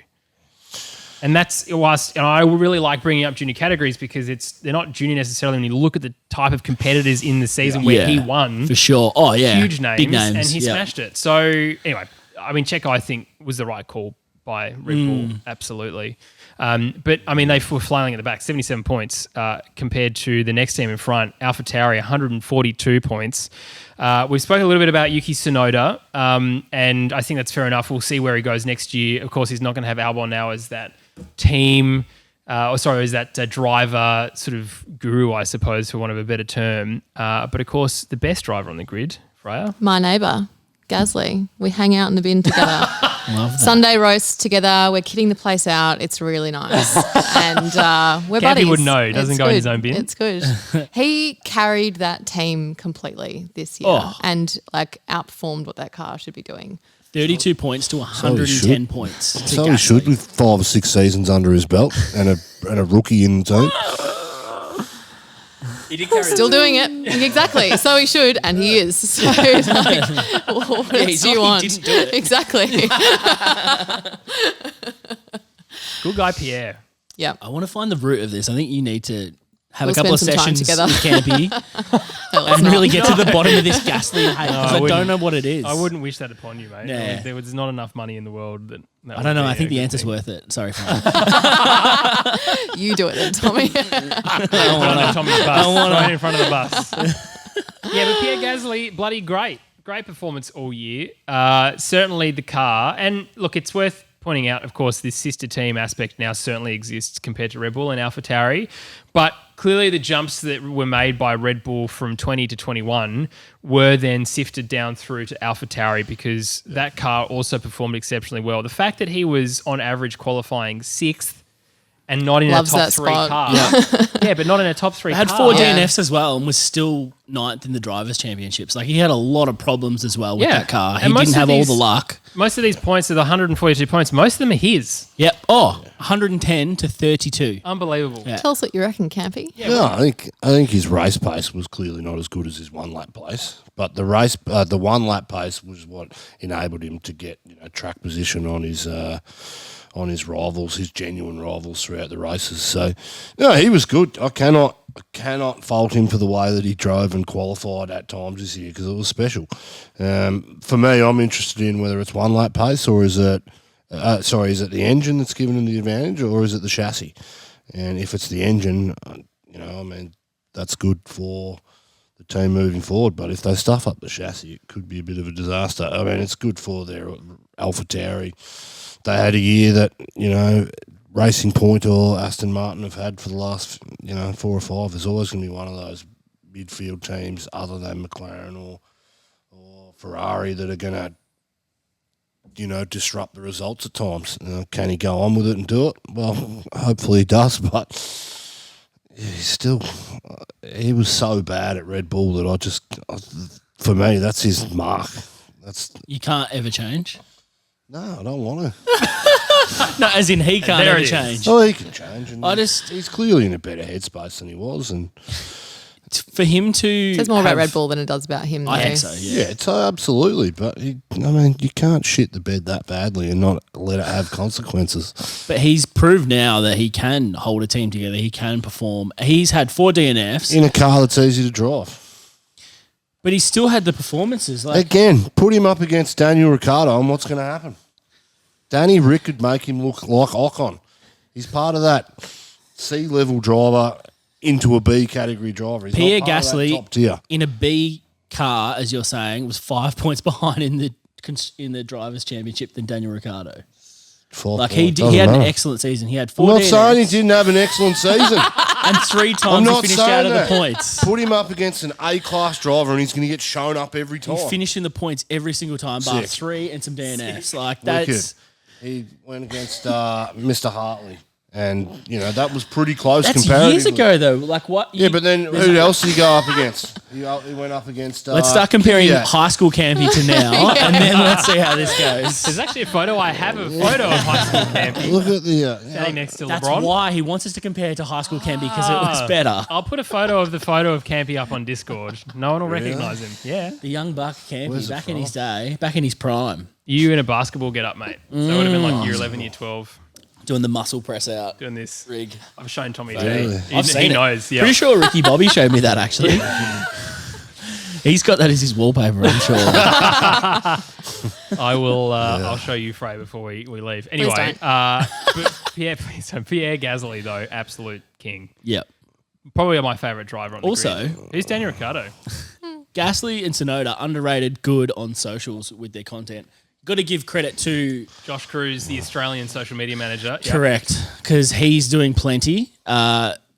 Getting those guys to do content all the time. It's constantly flooding my feed, and it's good. Like, Yep. He'll Get off social media and you might be on your face. Josh will be on the podcast. tell you what, I saw Complaining. your bearded face on TikTok a couple of times, pal. All saw your 34,000 views of Yeah. people agreeing with you. That So- was the most terrifying part of 2021. Yeah, Campy What's blowing Omicron? up on. Campy All blowing new up on TikTok. dickheads. All right, Alpine, 155 points. This was the battle that was as interesting as the top battle, is on equal points. Alpine and AlphaTauri were going into the final round. Fernando Alonso, King, Ocon got the win, thinks that he's now the best ever and better than Daniel Ricciardo because he didn't get a win at his time at Renault. So let's talk about it, because if Ocon doesn't perform this year, I would like Piastri to be next to Alonso. Yep. So many people are like, no, he's too old. And What? Ocon's a really good performer. He won this year. No, you It's didn't watch okay that to race be wrong. then, did you? It's okay to be You wrong. really didn't watch that race. The best thing for our boy to be future world champion is to be next to Nando. Yep. Case closed. You're like- Don't even write. I don't want to talk Next about it team. again. It's done. Yeah, and that's the podcast. Thank you so much Yeah. for listening. Goodbye. But seriously though, for Ocon, like, good for the team, good for Alpine to get a win this year. Great for 2 podiums as well, of course. Yep. With Fernando getting up on there in third in Big Qatar. That was a lot, like, really good to see. Excellent. He definitely deserved that a lot. But if Alpine Freya inherit Otmar next year, and we know what Otmar can do under pressure. I mean, that pink Mercedes era, not that I like you like the term, but it's easy to say 2020 Yeah. racing points. We all know what you mean when you say that. Pink Yeah. Mercedes racing era, like, he was great. And he was in press conferences with the big boys. Yep. In terms of the big teams. So do you think that's the way, that's the future? And is Alpine one of those teams that can potentially come up and actually really challenge this year, this season, because of those little steps that they've been putting in with Danny Rick and Italiano and others that we've spoken about last year? I don't know if it will happen this year, but I think they have the potential to, especially if they get someone like Otmar in there who brings adds to the knowledge kind of bank. If you get someone like that plus Nando, and then just get rid of Ocon. The only reason Ocon won that is because of Nando's defending. Yes. So 100%. 100%. you're out. Yeah. Gasly, Gasly, you're in. It's going to happen, the French boy. At some point, Fernando's I actually gonna leave, think Yeah. so it's going to be potentially Gasly and I hate my Piastri. life right now. You'll have to support him too. Surrounded by ignorance. That's the end game, is that It you is. have Gasly and Piastri Yeah. at Alpine. What a team! Yeah, What a superstar team! yeah. it would be. No, I think they have a lot of potential. I think we all are in agreement on Ocon, unfortunately. Good, but not as good as what's coming up through that Renault Alpine Junior Academy, and nowhere near as good as Alonso. So his time is finite, and he better make the most of this year so he can get a seat somewhere else. The only concern I have for Oscar is that similar situation for Ocon, right? So although Ocon was in F1, then took a year out and then came back again, hopefully Alpine put together a testing program that, and I think there's some FIA regulation changes that have meant that that's going to happen in a different sense, that he'll actually get some time in an F1 car To in show. some practice sessions to keep himself current, because it doesn't seem like he's doing any other racing, which is fine for this season, so that he can sort of step up. Because Ocon, I think the biggest issue that he had was that year out in Mercedes, where they weren't interested in putting him in the car at all. Yep. Well, Toto had promised him, we will get Ocon a drive in this sport next year. And then a year's a long time in Formula One.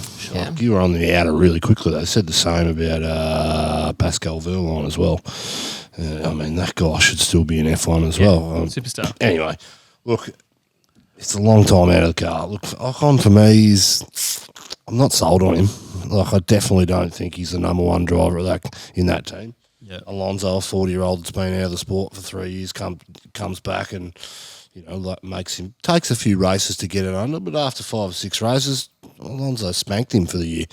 Yep. I mean, Danny Rick made Ocon look like a child driving that car in race pace. Yeah. Don't even talk about qualifying that record.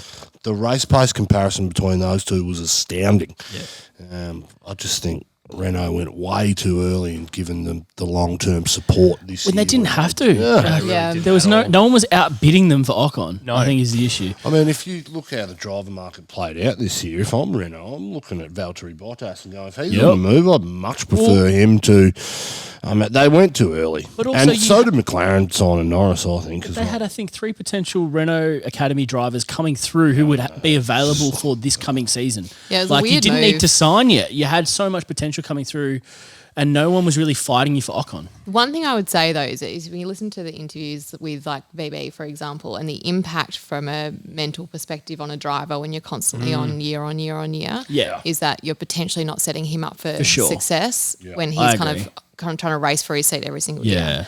The whole, like, diamonds made under pressure thing is absolute crap. And he's even said that himself. VB said that.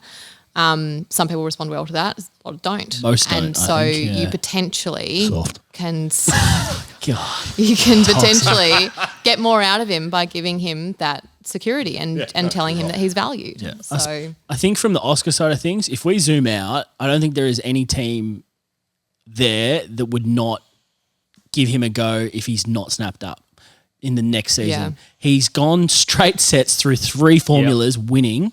We haven't seen anyone do that well since probably Max, who's been like that prolific of a talent kind of coming through that he young. didn't even go into F2. But you know what I mean? Like, so Max was that good. Yeah. But we haven't seen anyone with this trajectory come through.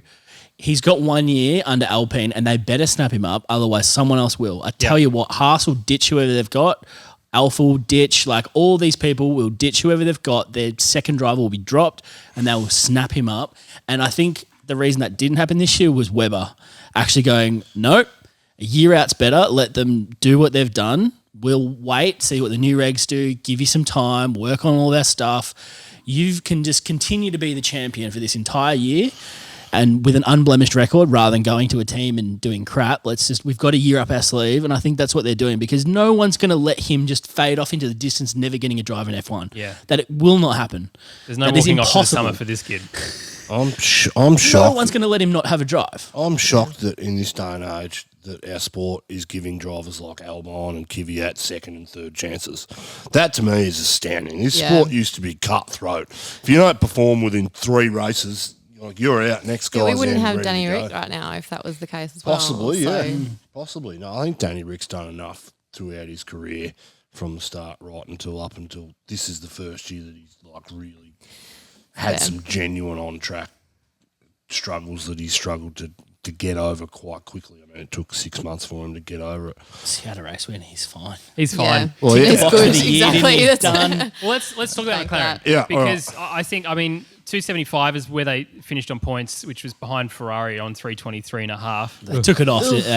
Went the last couple of races. They went hard. Into consideration the upgrade points and stuff and the... Yeah, absolutely. So, but in terms of how Danny Ricciardo performed this year as a whole, obviously we all hurt, especially as Australians, watching that first couple, and we were like, let's give him 3 races. Okay, let's give him 6. Half a season. Give him 8. Give him 12 races. Yeah. And he showed, and I think we made a call before Monza that he sort of started performing enough to a point where it was. But unfortunately for him, he came up against someone in Lando Norris who was well ingrained in that car, completely understood the systems and the processes that McLaren go through, didn't have the disadvantage of only having a day and a half of testing before the first race, which was the biggest issue, I think, for DR and also for others as well, and a lot of the rookies too. And if you break that down to a timing-wise, it was like he had 5.5 hours in the car over the day and a half, which is nothing. But, one thing that really pisses me off is that none of the team principals chose him as a top 10 driver. Yeah. Which is just absolute crap because he is. And if people go, it's because his performance in McLaren this year, just hasn't been good enough. It's like, but look how he has driven this year under real stress and pressure, gets a race win, is able to do performances like Coda, like we spoke about a little bit earlier in terms of how he positions that car. His race pace is still there. He doesn't bitch on the radio. It's still... copy. Understood. Yep. He's got more points than he did in his 2 Renault seasons. And that's the thing, like we said, the first 6 races, he had more points in a McLaren than he did in his 2019 season in Renault. Yep. And everyone's scored like, in the points. Fine. Scored in the points, albeit behind Lando. Yeah, and that was the biggest issue, right? So you remove Lando from the situation and everyone would be like, oh, cool, Danny Rick, and it's the McLaren. The kind of third quarter, if we break it down into fourths, the third quarter he beat Lando 100%. He dominated him then. And probably the last quarter, I reckon he was probably tied, if not beating him as well. It was just the first half where Lando took off when Daniel was still acclimatizing to that car, to the new team, to everything, where he just like got the score run up and Daniel was chasing for the rest of the season. And I think if you could get a real honest answer, I reckon Lando would take a race win over everything else that happened this year. But Daniel got it over him. And I think that will eat him up. That the race win he hasn't got yet, but Daniel's got it. Campy, there's a specific reason that you said why McLaren favours DR over Lando, and that's a pretty obvious one. It's the investment. It's the investment in him. Danny Rick's proven over, 4 car manufacturers now that he can get the job done in qualifying and on track. And, I mean, if Lando continues to keep putting himself in the positions he's in, he will get podiums and he will get a win eventually if he continues to put himself there. But he hasn't done it yet, so it's not proven. Showing all the potential in the world. But I still think, give Danny Rick, he's had a year in the organisation. He now has told them what he wants in a car. And listening to this podcast he's just done with the Gypsy Tales thing for 4.5 hours, he is in a very calm, cool, collected spot from where he's going into next year. He's excited about the car and the tyres and the way that it's feeling, and he's looking forward to it. I think he's going to have a year this year that firmly cements himself in that top 3 drivers on the grid, and he's going to make Lando look like a child again. And I think Lando is going to really struggle this year when it comes to adaptability and changing his driving style. I think 3 years in an organisation and a car that is relatively the same, I mean, that's experience you just can't buy if you're Danny Rick. Yeah. To only really be, 2.5, 3 tenths in qualifying for the first half of the season. But he got the win, so who cares, on merit too. Yeah. Yes. On merit. And it wasn't like he got lucky and he did everything right that weekend. And people who try to take that away. Well, look, You don't understand racing. But I said, but Johnny Herbert came out and said that his pace, Danny Rick's pace, has just vanished into thin air this year. It's like, Johnny, what are you talking about, you dickhead? Yeah, like your career. You didn't have one. Well, we're not going to go there because we're better than that. We know it. Sorry. I'm better than that anyway. 2022 new Campy. Okay. People are going to start not listening if you're better than that. No, look. Anyway, Danny Rick will be fine. Yep. We've endured the season probably a bit like a 2015 season. He came off 2014, 3-time race winner on debut with Red Bull, went into 2015 and just the car wasn't as good as it should have been. They went backwards. Kvyat got some good results against him, and Danny Rick's reliability was, as bad as it was in 2018, the reason why he lost to Max, and, Kvyat came out on top through no fault of Danny Rick's own. I think this year was as bad as that 2015 year in the Red Bull, but there's still a lot of positives that came out of it. And moving forward, the lessons learned this year, team environment, structures, trajectory, vision moving forward, all firmly in the favour of Danny Rick absolutely dominating and being the driver we know he is. Yeah. Well, World Championship 2022. Absolutely. You still wearing your Lando merch? No. You're not? No. What do you think about Lando from this year? I'm only not wearing it because I just got sick of wearing high vis, and I don't want to associate myself with Campy in that sort of tradie sense. Not true, because he only wears all black all the time. RM. RMs. No, I think he certainly, when the McLaren content started to feature more of them together, and we have to say, like, McLaren undoubtedly best content from a team point of view. Oh, like NASCAR, all the stuff they did wherever they went was epic. Like the Texas Longhorn stuff, they always bring it. They were outstanding. Think, this behind the scenes look, and I think Unboxed as a series has been one of the main reasons why McLaren fans are McLaren's a favourite team because the access is just there. Yep. So I think that's really good. But one of the things that was really interesting for me watching that along is that it was you'd never see the drivers together.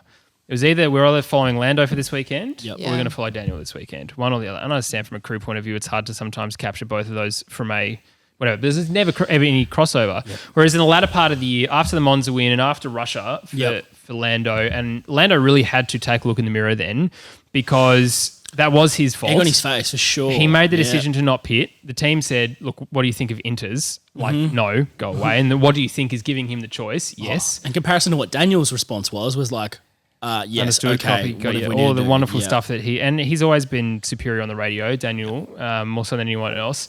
I think really just probably, hopefully, to Lando went, okay, well, you need to reflect here.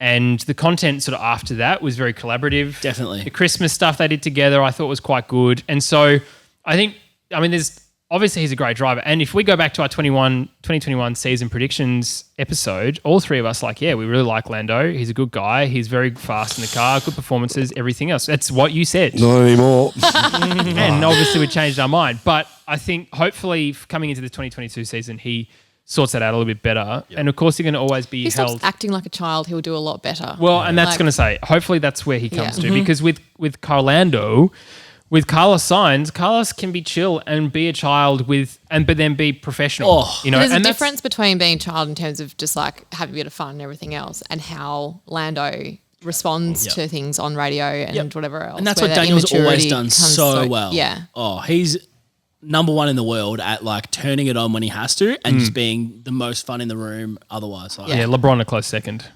Yeah, definitely. The triggering.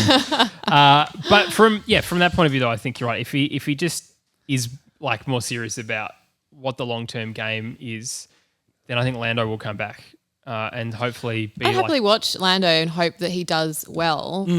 If he starts back acting like a professional. Stop being an a-hole. Exactly. Yep. Like that recorded the radio after what do you think about Inters? Shut up. It's disgraceful, isn't it? It's absolutely disgraceful. That team is working so hard and trying to help you win and just being a petulant child. And then afterwards coming out and saying, the team, we really need to think I about this didn't as have a all the team. information. Anyway. I get the stress in that situation and I'm sure everyone's like hashed this issue out, but it's pretty telling what you do in those moments. And for Daniel to be cool, calm, collected and world champions in the past to be cool, calm, collected, you're just showing kind of the true stuff kind of comes out then. And it was, you are a brat who's had everything his whole life and all of a sudden it's not going your way and you're not going to get that race win and you were acting like a child. You need to sort it out and be professional. Yep. But for McLaren though, it was a hard year because they had the development token spent on getting that new Mercedes power unit into the car.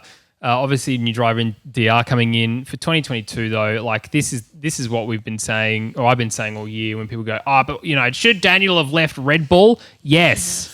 Jeez, is the answer. Talking about that? I get asked more often. Yes, is the answer. Please don't ask me again. If you want to know, yes is the answer. And would Max have won the championship this year if Danny was there? No, he wouldn't have. Hands down, Danny Rick would have constructors. They would have stolen too many points off. Off each other. Yeah, exactly right. That's really well put too.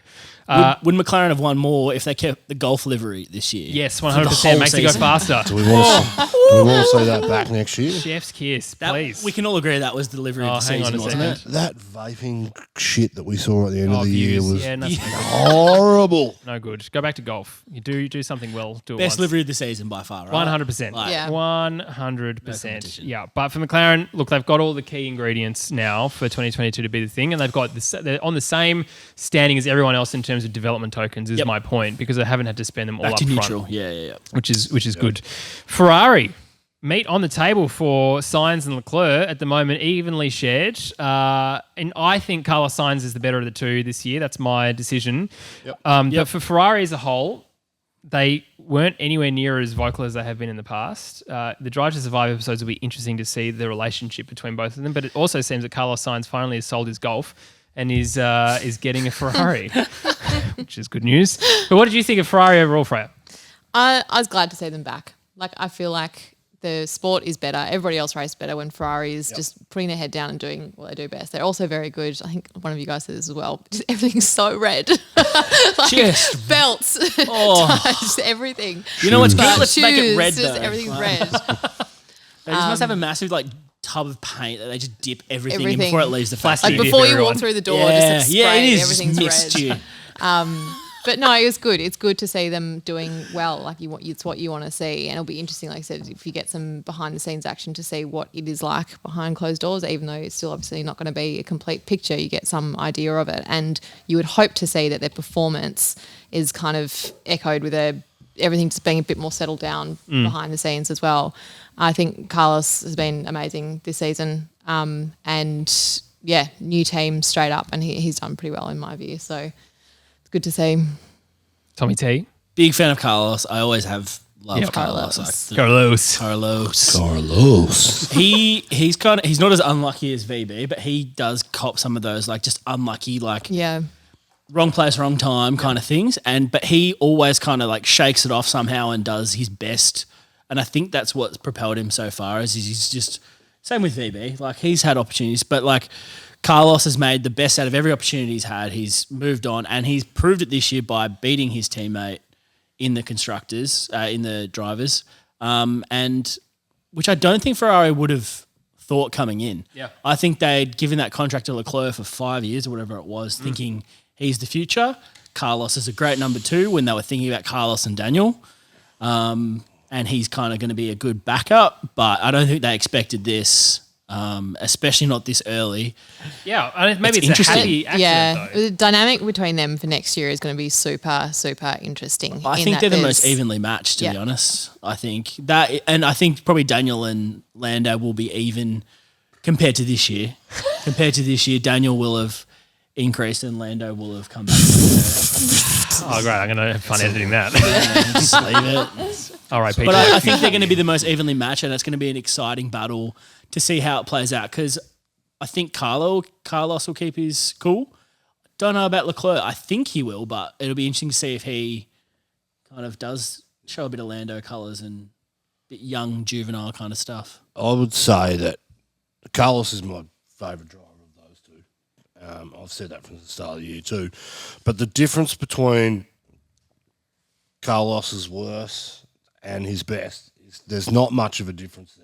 His consistency is way better. I think Leclerc at times can be 3 or 4 tenths quicker than Carlos, but he doesn't. But even over race distances sometimes. But the problem with Leclerc is he cannot do that week in, week out to match the consistency that you get from Carlos. Yep. So I think over a season, Carlos will take the cake all the time, but you're always going to have those 5 or 6 races a year. Takes the cake, takes the meat, takes the bread. On the table, that's for sure. So I thought that was one of my great analogies. Welcome to the 2022 Food Podcast, sponsored by Formula Cake One. and cards on the table. It's all about the meat, is what we're saying. Plenty of meat on the table to go around. But, You just can't make this stuff I'm up. interested to watch Drive to Survive and see if that social media lady who was The Ferrari. So intense. she was not loving anything Seb was throwing last year, was she? So I wonder if no, she's that's one of Seb's Are you talking about the blonde chick that? the Italian lady who works for Ferrari who was not dealing with any of his jokes. Yeah, okay. He was trying to be lighthearted in press conferences and wasn't about we it. need to have a joke at this. We are a joke. Like, let's just chill out. are a joke. And true, she though. was not having any of it because Ferrari is like untouchable. It is basically like God, Ferrari, Oh, God. Italy basically is how it goes. Yep. Caddy. So they've chilled that out this year, and I think it's worked. Like everyone is thumbs up Ferrari. Everyone loves them. Everyone thinks that dynamic is great because I think it is. They're good together. Yep. So And we've hardly it'd be seen interesting to see Binotto. if she's still there. That's to We've say, hardly where seen has he been? Yeah. That's kind of interesting again. Him and Gunter have like- just been disappearing. Yeah. Good thing though. I mean, Binotto, his season is next year. If that team underperforms, like if we're 5 or 6 races in, and they're not where they want to be, he will be gone by the midway point of the season. Someone else will be coming. Be a in. genuine Where's Wally. Like, Yeah. I can't find him. He's Totally. just- I'm sure we'll talk about it in season predictions, but I think Ferrari are just sneaky, like waiting to pounce. Well, on they've this next shown season. this year that Yeah. level of commitment Oh. to being able to get up into it. Absolutely right. If you take the Schumacher era out, and even the designers of that car, when they got that, Ferrari from 2009 to 2005, they put that car on track and they were like, where on earth did this car come from? We didn't even expect it to Yeah. be this good. If you take that 5 or 6 year dominance of Ferrari out, as an organisation in the history, not that great. in the last 30 How dare years. you. Not that great. I mean, but you have to include it in what Waiting this for the is. lightning This strike is to come anytime. blasphemy now. and treason. Yeah. They've literally won one world championship in those 3 decades. Taking that off Kimi, are you? Yeah. No, Whoa. No, but that's the only world championship that they've won. Yeah. If you take that Schumacher And he wasn't era out. leading into that race. There wasn't a dominance. No, and Nah. it was a lucky world championship win. I mean, Lewis was going into that with a 6-point lead or something, and that was in the old scoring points too. So, I mean, look, I hope Ferrari does. It'll be good for the sport. Yeah, if Ferrari's Ferrari's spot up on, and yeah. about. More Ferrari in the sport is a good thing. Like I think, like we've mentioned so many times, more people at the top competing for race wins is a good thing. Yeah, and Different at the end names. of the day, they came third in the championship. Yep. That's a coveted position considering What, how last year? strong McLaren was to begin with, and that power unit upgrade they brought along in Russia, which then Charles managed to not do so much with because of probably the way that track is set up and then the rain. But then what Carlos performed, that was solid. So, if we haven't seen Binotto because he's more focused on what's coming for next More year, of that Good then. thing. then, Yeah. and that's a good thing because then they're less of a joke as a whole. And obviously that how they dealt with Seb was just no good as well coming into the beginning of last year or the year before, wherever we are. Who knows? Time is a social construct, as best you would say. Let's talk about Red Bull. Shout out to our music guy. Let's talk about Red Bull because whilst Max, of course, won the championship, the Constructors was won by Mercedes. Absolute dominant performance by Max. Of course, he deserved to win that championship, as we've said many, many times. I want to talk more about Checo, though. Teammate of the year. Yeah. Yeah. Campy, Checo Perez. Yeah, you had some good results. I love it. We just set you up. Here comes the ball. You let it hit the ground. Yeah, I'm playing. Sorry, out of just- I'm playing Daria. What a reference. I just don't understand. I can imagine Where you Campy come making from. sure he gets home at time so he can put on ABC and watch Dario as well. Exactly. Still, to this One day. of the great shows. That is a very specific. Oh, This is generally what Box of Neutrals does. Makes very specific Australian references that only kids that grew up in the 90s and early 2000s could get. And everyone else is will be like, like, what are you on? Box of Neutrals has a lot to be answered. Michael, if you're listening, you have the only reason Hey It's Saturday is going to come back is because of your influence. Literally. Yeah. Anyway, yes, do go on. Yeah, I still don't think Perez had the year that we expected him to have. I think he should have probably won more races with the machinery he had. I think his qualifying is crap compared to Max. I think he's way too far off. Although He closed the gap, I think. he closed the gap, but 50% of the time he wasn't where Red Bull as a team wanted him to be going into race conditions. And I think that's the same as the last 4 or 5 drivers that have been a number 2 at Red Bull. They haven't. Perez is the best of all of them, Yep. but he's still not where they want him to be. He can play a great second fiddle, but they want someone like Danny Rick who can push Max to his absolute nth degree and limit. And I'm sorry, but Checo's not that driver. We were hoping he was going to be with some of the results he had with Racing Point before he moved up, but it hasn't worked out the way I wanted it to work out, and he's not the driver that we assumed he could be. But he did give us his dad, the most excited person Excellent. on yeah. the planet I mean, after his podium. What content? Yes. That's all we need. That's actually his job done. That's all he needed to do. But I think so. You're spot on, Campy. I think at the start of the season he was getting some 5ths and kind of 6ths and some lower grade stuff. But then end of the season he finished with 3rd, 4th, 2 DNFs, unfortunately, but sacrificial DNFs in some respects. So if you're in the second best car, you need to be getting 3rds and 4ths. Anything else other than that is not acceptable. And I think that was the issue we had because Bottas does that.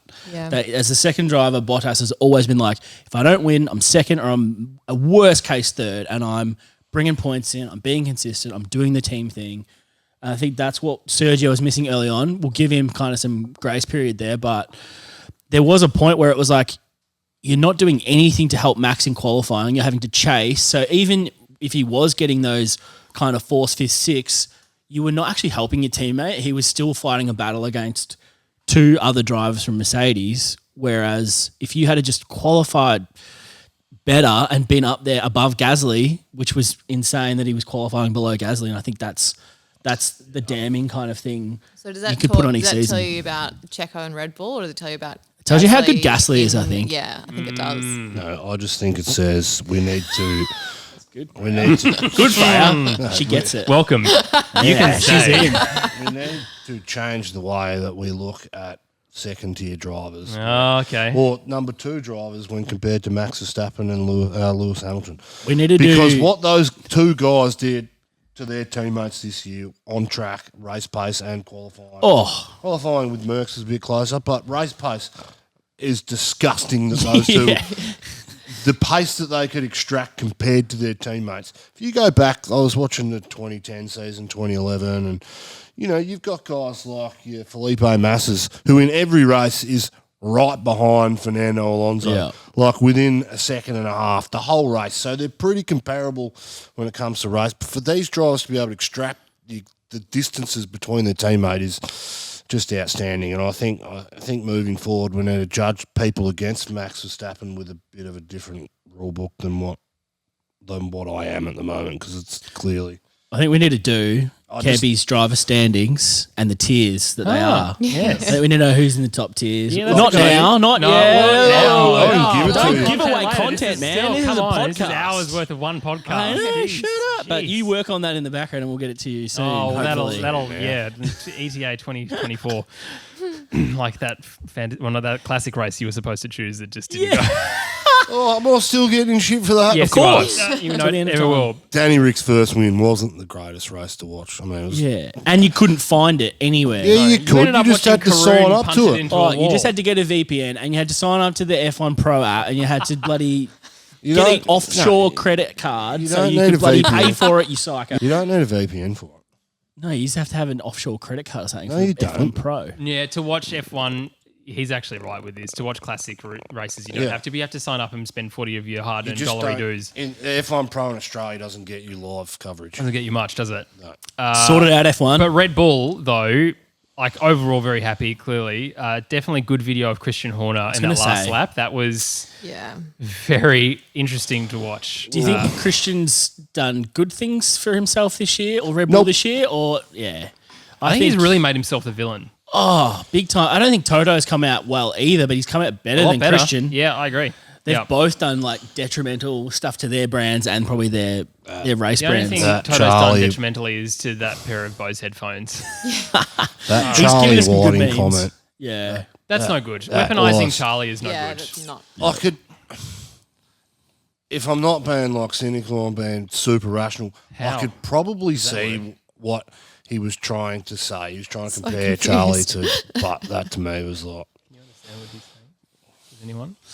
he's Please write to us. Anyway, Send an email. Send an email to I understand what Campy's saying amongst the slurps at Lakeside Drive F1 Podcast. disgusting, absolutely disgusting to bring that up. Yeah, I agree. It's not good Bullshit. at all. Bullshit. I think whenever the team principals are the center of the weekend, you're doing it wrong. Yeah, it's And also problematic. how he went up to the Mercedes pit wall after immediately after the race finished to try and find someone's hand to shake. Like that is just winning badly. That is just no good. Like I'm all for sportsmanship, but that's poor Totally. sportsmanship. Yeah. Like, and that's just- the kind of stuff that like the fake stuff that we like don't like when Lewis kind of talks about like that false modesty kind of stuff. Yeah, sure. This is the other shoe where it's like, no, you're rubbing this in faces. That's the worst side of like sportsmanship. Like that's way more unacceptable. Yeah.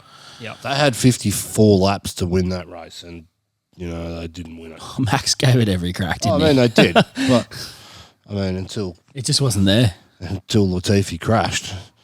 I mean, And it was a boring race until Yeah. the TV It was crashed. a really boring race. And But you that's- were awake in the morning like a normal time. Eating ribs and having stuff. ribs and smoked meats. And you were still bored. and I was still bored, and that's the next track in the bin for me, to be honest. I mean, 54 laps, boring Mercedes race. controlled that race. Yeah. But then after the last 4, you look at it and you go, well, Mercedes lost it because they weren't aggressive enough. They were too, what's the word? What's the opposite Conservative? to it? Well, too conservative. The opposite of aggressive. It's the best thing. Saurus. Hey, we've been going for a while. So Yeah, this is great. I'm just seeing you guys fade. It's Good. fantastic. No, I well, just one had a of you. coffee I'm that not good. stayed warm, so I've just reloaded. I'm about to reload up on a cold brew, I think. Well, but, let's talk about Mercedes then. We'll round out this very long podcast. It's probably going to be split into 2 or just one mega podcast. Why not? As Campy helps himself to a fridge. Freya, Mercedes, Toto Wolff. The energy that Toto Wolff brought to races, I think, was pretty superb. Like the pointing at the camera, and obviously he knew it was tight all the way to the end, didn't he? Yeah, it was good to watch. Like, and again, like as somebody who's actually like he's such a professional, he's so controlled, all of that stuff. Just to watch him absolutely on the edge, was great. Unraveled. I loved it. Just absolutely like I think unraveled. that's the word, isn't it? He just crumbled under it. But also laugh at himself afterwards, which I did appreciate too. So a lot of his interviews afterwards he kind of go, oh, yeah, wasn't a great day for the headphones. Like, not sure that's great brand management, but better luck next time. But so I enjoyed watching him this season. He needed to come out and go, no, they're still fine. They still work. Like they're great quality bows. Like exactly, and they're still going. And they're still working. Even though I pegged him across the pit garage. Like, exactly. Just bulletproof. Please sponsor us next year. I'm also surprised he didn't lose his ears because he really ripped those off. Yeah, anyway, for sure. But he's got practice though. Like you can tell that's something he's done before. That's not the first time he's that. No, he gave good content this year, didn't he? That's for sure. I just love watching VB as well. Like that's the thing. Like I get frustrated with the kind of false humility or whatever you want to call it from Hamilton that we talk about a bit, but it's just. I would otherwise probably like Merc quite a bit and be a bit of a supporter because I like VB. And it's so hard to put your finger on, and when you try to explain it to people, they're like, but he's so like nice. You're like, he's not nice. Like Lewis is a lovely guy. I'm sure he's one of the most like upstanding people in F1, like doing great things for the sport, for the community, for everyone. It's just like the way things come across, the way he says things.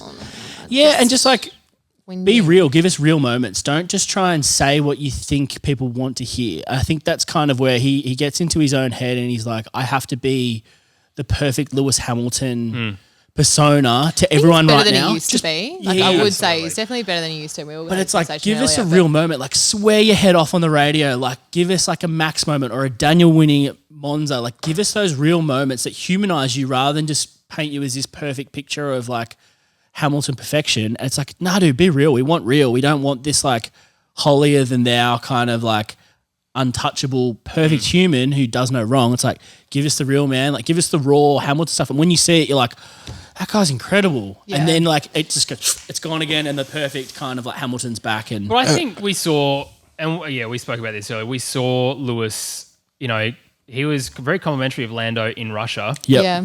I think he was about to do the same thing. Yeah. But also he was also how he composed himself to go and congratulate Max after the championship had been decided. That was That's impressive. The moment for me of okay, I think Lewis is. I mean, obviously an incredible driver in his own right, but to have his dad in the pit garage as well, supporting him and go, look, this is the right thing to do. Yeah, like he could have very easily just not gone on the podium. And he took a moment because it was hitting him hard. You could see that he didn't want to do it. He was just like, he wanted to just go, this is crap. They're all against me. It's a conspiracy. Like whatever was going through his head. I'm sure it was a mess, but he composed himself enough to go, Max has driven excellent this year. Yeah. It was a great battle and he deserves the respect. And that's like outstanding for someone to find that within 5 minutes of finishing that traumatic kind of race. Like to do that is incredible. And I think, sorry, from like a leadership point of view, and I said this very early on about why Mazepin was in the bin before it even got in an F1 car, like it or not, these guys are role models. Yep. And that kind of attitude is incredibly important for everyone to see. Doesn't matter how old you are. Like if you're a massive Hamilton fan or Max fan or whoever, that kind of behaviour is what this sport should be about. The petulance, we have no space for that. Yeah. And I think, yes, he's improved a lot. Yeah, the Bono, my tyres are gone. Jeez, you could how many times a race and then sets like fastest lap. Yeah. But the TV director needs to not do it anymore. Just don't let us see it. Like control that and just like stop giving us that because that just feeds to that narrative. Yeah, I mean, he comes across a way on TV sometimes, but I'm sure if you were in a room with him and you interacted with him, he may be a really good guy. So it'd be super interesting to meet him and get in a room and see what he's like, see what his personality's like. Is he got a presence about him? And I hope we're wrong about the way he comes across on TV at times. I mean, Rosberg comes across all right on TV at times, but from all accounts in real life, he's the biggest dickhead of all time. So, Don't know where you got that information from. Well, but like they're the things that you get into a room and you compare them to the people that they deal with, and you go, actually, this guy's actually a really good buy in comparison to the rest of the BS that you put up. He's the greatest driver of all time, and the pressure that he's on. No. I mean, he is. And it's time to end. Thank you so much for listening.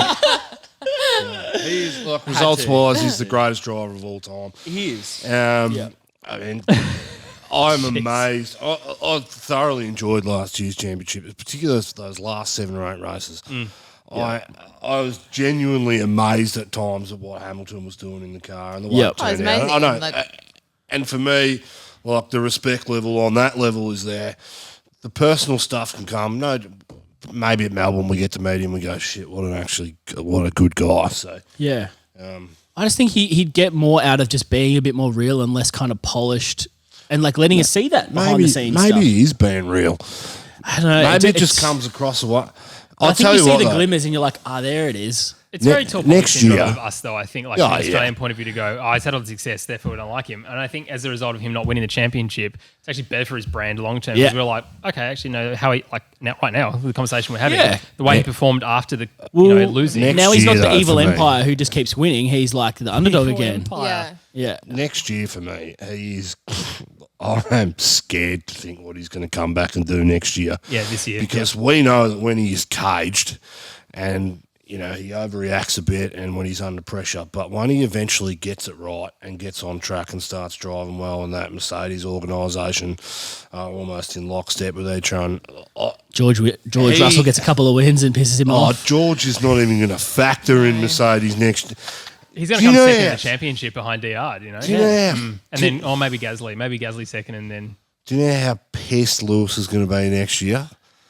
It's true though. You're talking about how he's going to play absolutely every card in the media to the point where we're going to go, geez, this guy's, he's going to play it all and leave egg on the faces of everyone in Formula One. And I think he'll just romp home with the championship next year, other than Daniel Ricciardo winning it. But you're saying earlier, Tony, it's like he loves the battle, loves being the underdog to the point of creating those conditions for himself. Sometimes, it would seem that way anyway. 100%. And that's exactly what he's now got in front of him. Yeah.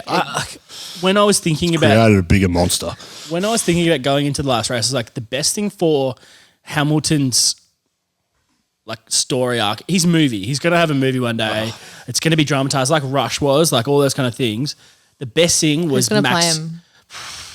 Don't know. Oh, wow. Hang on there. Where is this podcast going? Save that for a bloody... That's another... Team radio. That's a team radio. Yeah. But I think this arc of him losing this one, coming back in new regulations against a new foe in Max, is like the ultimate finale, and winning that at the age he is, after like ticking all the boxes. Do you know what I mean? Like, I think this is the best possible thing for his story arc, and he's someone who cares about that legacy and story and kind of overcoming and. I think Massey's created some kind of monster. I think so. I think we're going to see an unbelievable Lewis because of that situation. But to be so close, to literally be like one lap off winning it, I think the problem is he's now going to be so exhausted from this whole season to have to do it all again to get back to that last race of the year to do it again. I think that's almost harder to get so close and not win it. Can be so exhausting and deflating. He knows what it takes. Yeah. He knows what it takes. And I think he's still got it. But I think if he wins next year, he retires and goes on. I think George just steals too much points from me, mate. Maybe. Talk about this is going to be a great season of this. This is where buy it your lies bear out. costume. So This is where it lies. I like James. But genuinely, like I think How is that a kidding thing? James hinted at it. I don't think George is going to come in and play the right game. He's coming in I'm the most important person in this building. Like, he's played coming the right in, game for the last 3 years. He doesn't need to do that anymore. He's not coming in thinking that Hamilton's untouchable and needs to be... He's going to be respected, but he's not going to be this person who needs to be bowed down to. He's going to come in and go, I'm George Russell. I've won everywhere. I've dominated my teammate for however long, and I'm going to be the world champion. So your time's done, old man. Move over. You're helping me win a championship. So I think that dynamic is going to be super interesting, and I'm hoping it means McLaren and Ferrari can, and Red Bull are going to be up there competing with them as well. So we're going to have 4 teams fighting at the top, which is what we want race to race. Well, and we'll see what happens. Let's talk about our 3 favourite drivers for this year. We'll go like one each at a time. Slowly. Or you want to go all That's 3? what happened last time. All right. Yeah. Okay. Go on, Do you want to Tommy. start at 3? You'll start. Okay. We'll work up to our favourite. Oh, okay. Come on, you got to like All build right. some suspense in this. It's Go like on. people have been listening for hours now. You need Yeah. to keep the suspense going. Yeah, They go on probably then. haven't. Tommy, You T, want me to you start? can start. So your third best driver. Third best driver is Sergio Checo. Just outstanding defending Yeah. and just selling out for being a teammate. I think he knew what his role was. It wasn't to be the fastest driver in the day. It wasn't to be the one bringing in all the points. It Yep. was to facilitate wins for the team, which was wins for Max. Yep. So, and I think he Great. That is soft. That is a LeBron James mentality right there. Do you think MJ would have that mentality going into any basketballs? No, that's why MJ's a winner. what was MJ's like record playing baseball? Let's talk about Freya. Better than that. yours. It's better than yours, Tommy. You've been compared to MJ, TT. Congratulations. am I? Well done. Yeah. King. Happy with I that. passed the Freya, ball. your third. I'm struggling to put them in order. Yeah, me too. That's why you threw me, Tommy. Oh yeah. This is Yeah. podcasting. But, Get on board. So best best driver, I'm going to go Carlos. Carlos. I think he's like walked straight into a new team, done well, outperformed his teammate, and I think he's going to do an absolute cracking job next year as well. Well, I'm going to just go next because third is Carlos for me as well. Carlos, for a similar reason. Yeah. And I think he's the best driver in Ferrari. Well, I'm leaving Lewis and Max out because they're by Yeah, far- that's. I should Boring. say Lewis Yeah. and Max are out Yeah. because so they're just generally it's- number it's one, too much, almost yeah. shared. Yep. So third will be Fernando for me. Okay. Yeah. I'm gonna go second for Carlos for the same reasons. Okay. I think he had an outstanding season. Yep. Just Freya, 2. number 2. Nando. Okay. Yeah. you Nando's just number picking 2. you copying lists over there? You are. Yes, this is unfortunate that I put this in this order. Yes, also Nando second for me. My first best driver is DR. Questions. What's your second? Yeah, Carlos. Yep. Okay. DR's my favourite. So Yeah, I mean- I'm Oh, taking that DR's from you my in case you favourite. say it's your favourite as well. And it just looks like, yes, is he your favourite as well? Pardon? No, I have to go with my co-inhabitant of the bin, Gasly. That That was me. favourite. Gasly. I think Gasly had the most outstanding season from like where he was, what car he had, what he did week to week. He So worth it. Can I change my answer to also say Gasly? You may. Granted. Yes. No, I'll go with Valtteri. Valtteri. Number 1 for you. Valtteri had more Jeez. engines than podiums, I think. True. Doesn't matter. He won his team a Constructors World Championship. Yeah, well, that's fair That's enough. That's true. He Okay. beat. Okay. All right. Righto. All right, fair enough then. Interesting. Well, look, the only reason I say DR is because I'm we've actually gonna go found with- out that I'm the number 1 fan of Daniel Ricciardo on this podcast. What do you mean found out? We knew that. Not. It was confirmed. I'm going to that. put Carlos number 1 and Leclerc number 2, actually. Go that way. I think Lando needs a mention too. I think Lando's on the fringe. Lando's done. On the fringe. I always thought you said on the fridge there for a second. He's There's a on the photo of Same, Campy's like, fridge. photo, I or do. like I've got a photo of part of the Lando and family. Campy on my fridge. You know you've made it when you're on the fridge. Yeah. Yeah. That fridge would be Data very anymore. destroyed. An axe hanging out the side of the door. Very interesting. Okay, what about your most improved driver? Because we said we didn't actually say this for last season, but for also the season before. But 2019, we said Carlos was the most improved. Yep. What do you think in terms of most improved driver? We'll start with you again, Tommy T. I think it has to be Lando. I think from where he was as like the baby teammate to come back to have podiums, to have consistent qualifying in like the top 3 was huge at the start of the year. He looked like a different driver at the start of this year. He kind of came back to earth a little bit, but it was still an outstanding breakout season from what he's had before, and I think that's why he'd be most improved. Yeah, I mean, to be honest, it's almost the opposite how I view Lando. He started strongly and then kind of went downhill.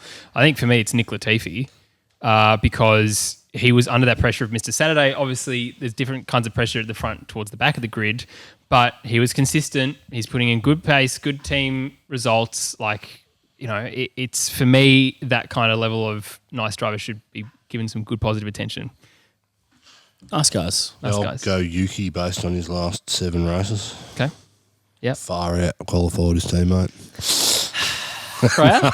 I'm going Nando because he just keeps getting better and better and better with age. It's just the Like, best just bottle the of best. Rioja you can. It's Aging better well. and better. If it's most improved, then he just keeps improving. keeps improving. Love it. Old dog new tricks. Yeah. And last point, and we will get to the Fantasy Team Name Award. We just haven't sat down to decide who that is yet, but we will put a little video out on Instagram about who we decide collectively. Yep. We might have a couple of different bits of merch going out to some people. So thank you for doing the Fantasy Team Name thing. It's made a lot of us laugh all year. But I think we need to finish this podcast off, and thank you for staying with us on our favourite Campy saying of 2021. Oh, I've got it in my You've got a note. little note Yeah, section here, and I feel like... give us some highlights. Well, of just what you've written down in terms of the notes. Just like what's there, I reckon. This There's a lot there. this is going on some merch this year. Maybe we'll put some votes up in terms of what you want on some t-shirts. But money talks, bullshit walks. Classic. Flexi wings. Breaking it ghosts. Breaking it ghosts. That was excellent. I can't remember what reference that was, but someone was breaking it ghosts. That's so good. Breaking a ghost is bloody great. 2 hands on the championship. Yeah, Max has really got 2 hands on the championship at the moment. Excellent. Smell of an oily rag. I don't know. That's very good. Maybe Seb running out of fuel. No, it was something about money, wasn't it? They're running that organisation. yeah. on the Contracts smell of aren't an worth oil the rag. money they're written on, also. And probably my favourite, and it's probably the king of sayings, but hey, that's motorsport. No, I'm going with breaking it ghosts. I think Breaking that's it ghosts. excellent. I want that on a t-shirt. Something that's not written down here is the FIA jumping at their own shadows. Yes, Yes. jumping Instead at of shadows. colour. Yeah, And you of course, did. just so much meat on the table. Yeah, for sure. forget. Driving off into the sunset. Driving off I've in the said it summer. correctly. Oh no. No. I said the right The end of thing. the Watch podcast, that. you can tell.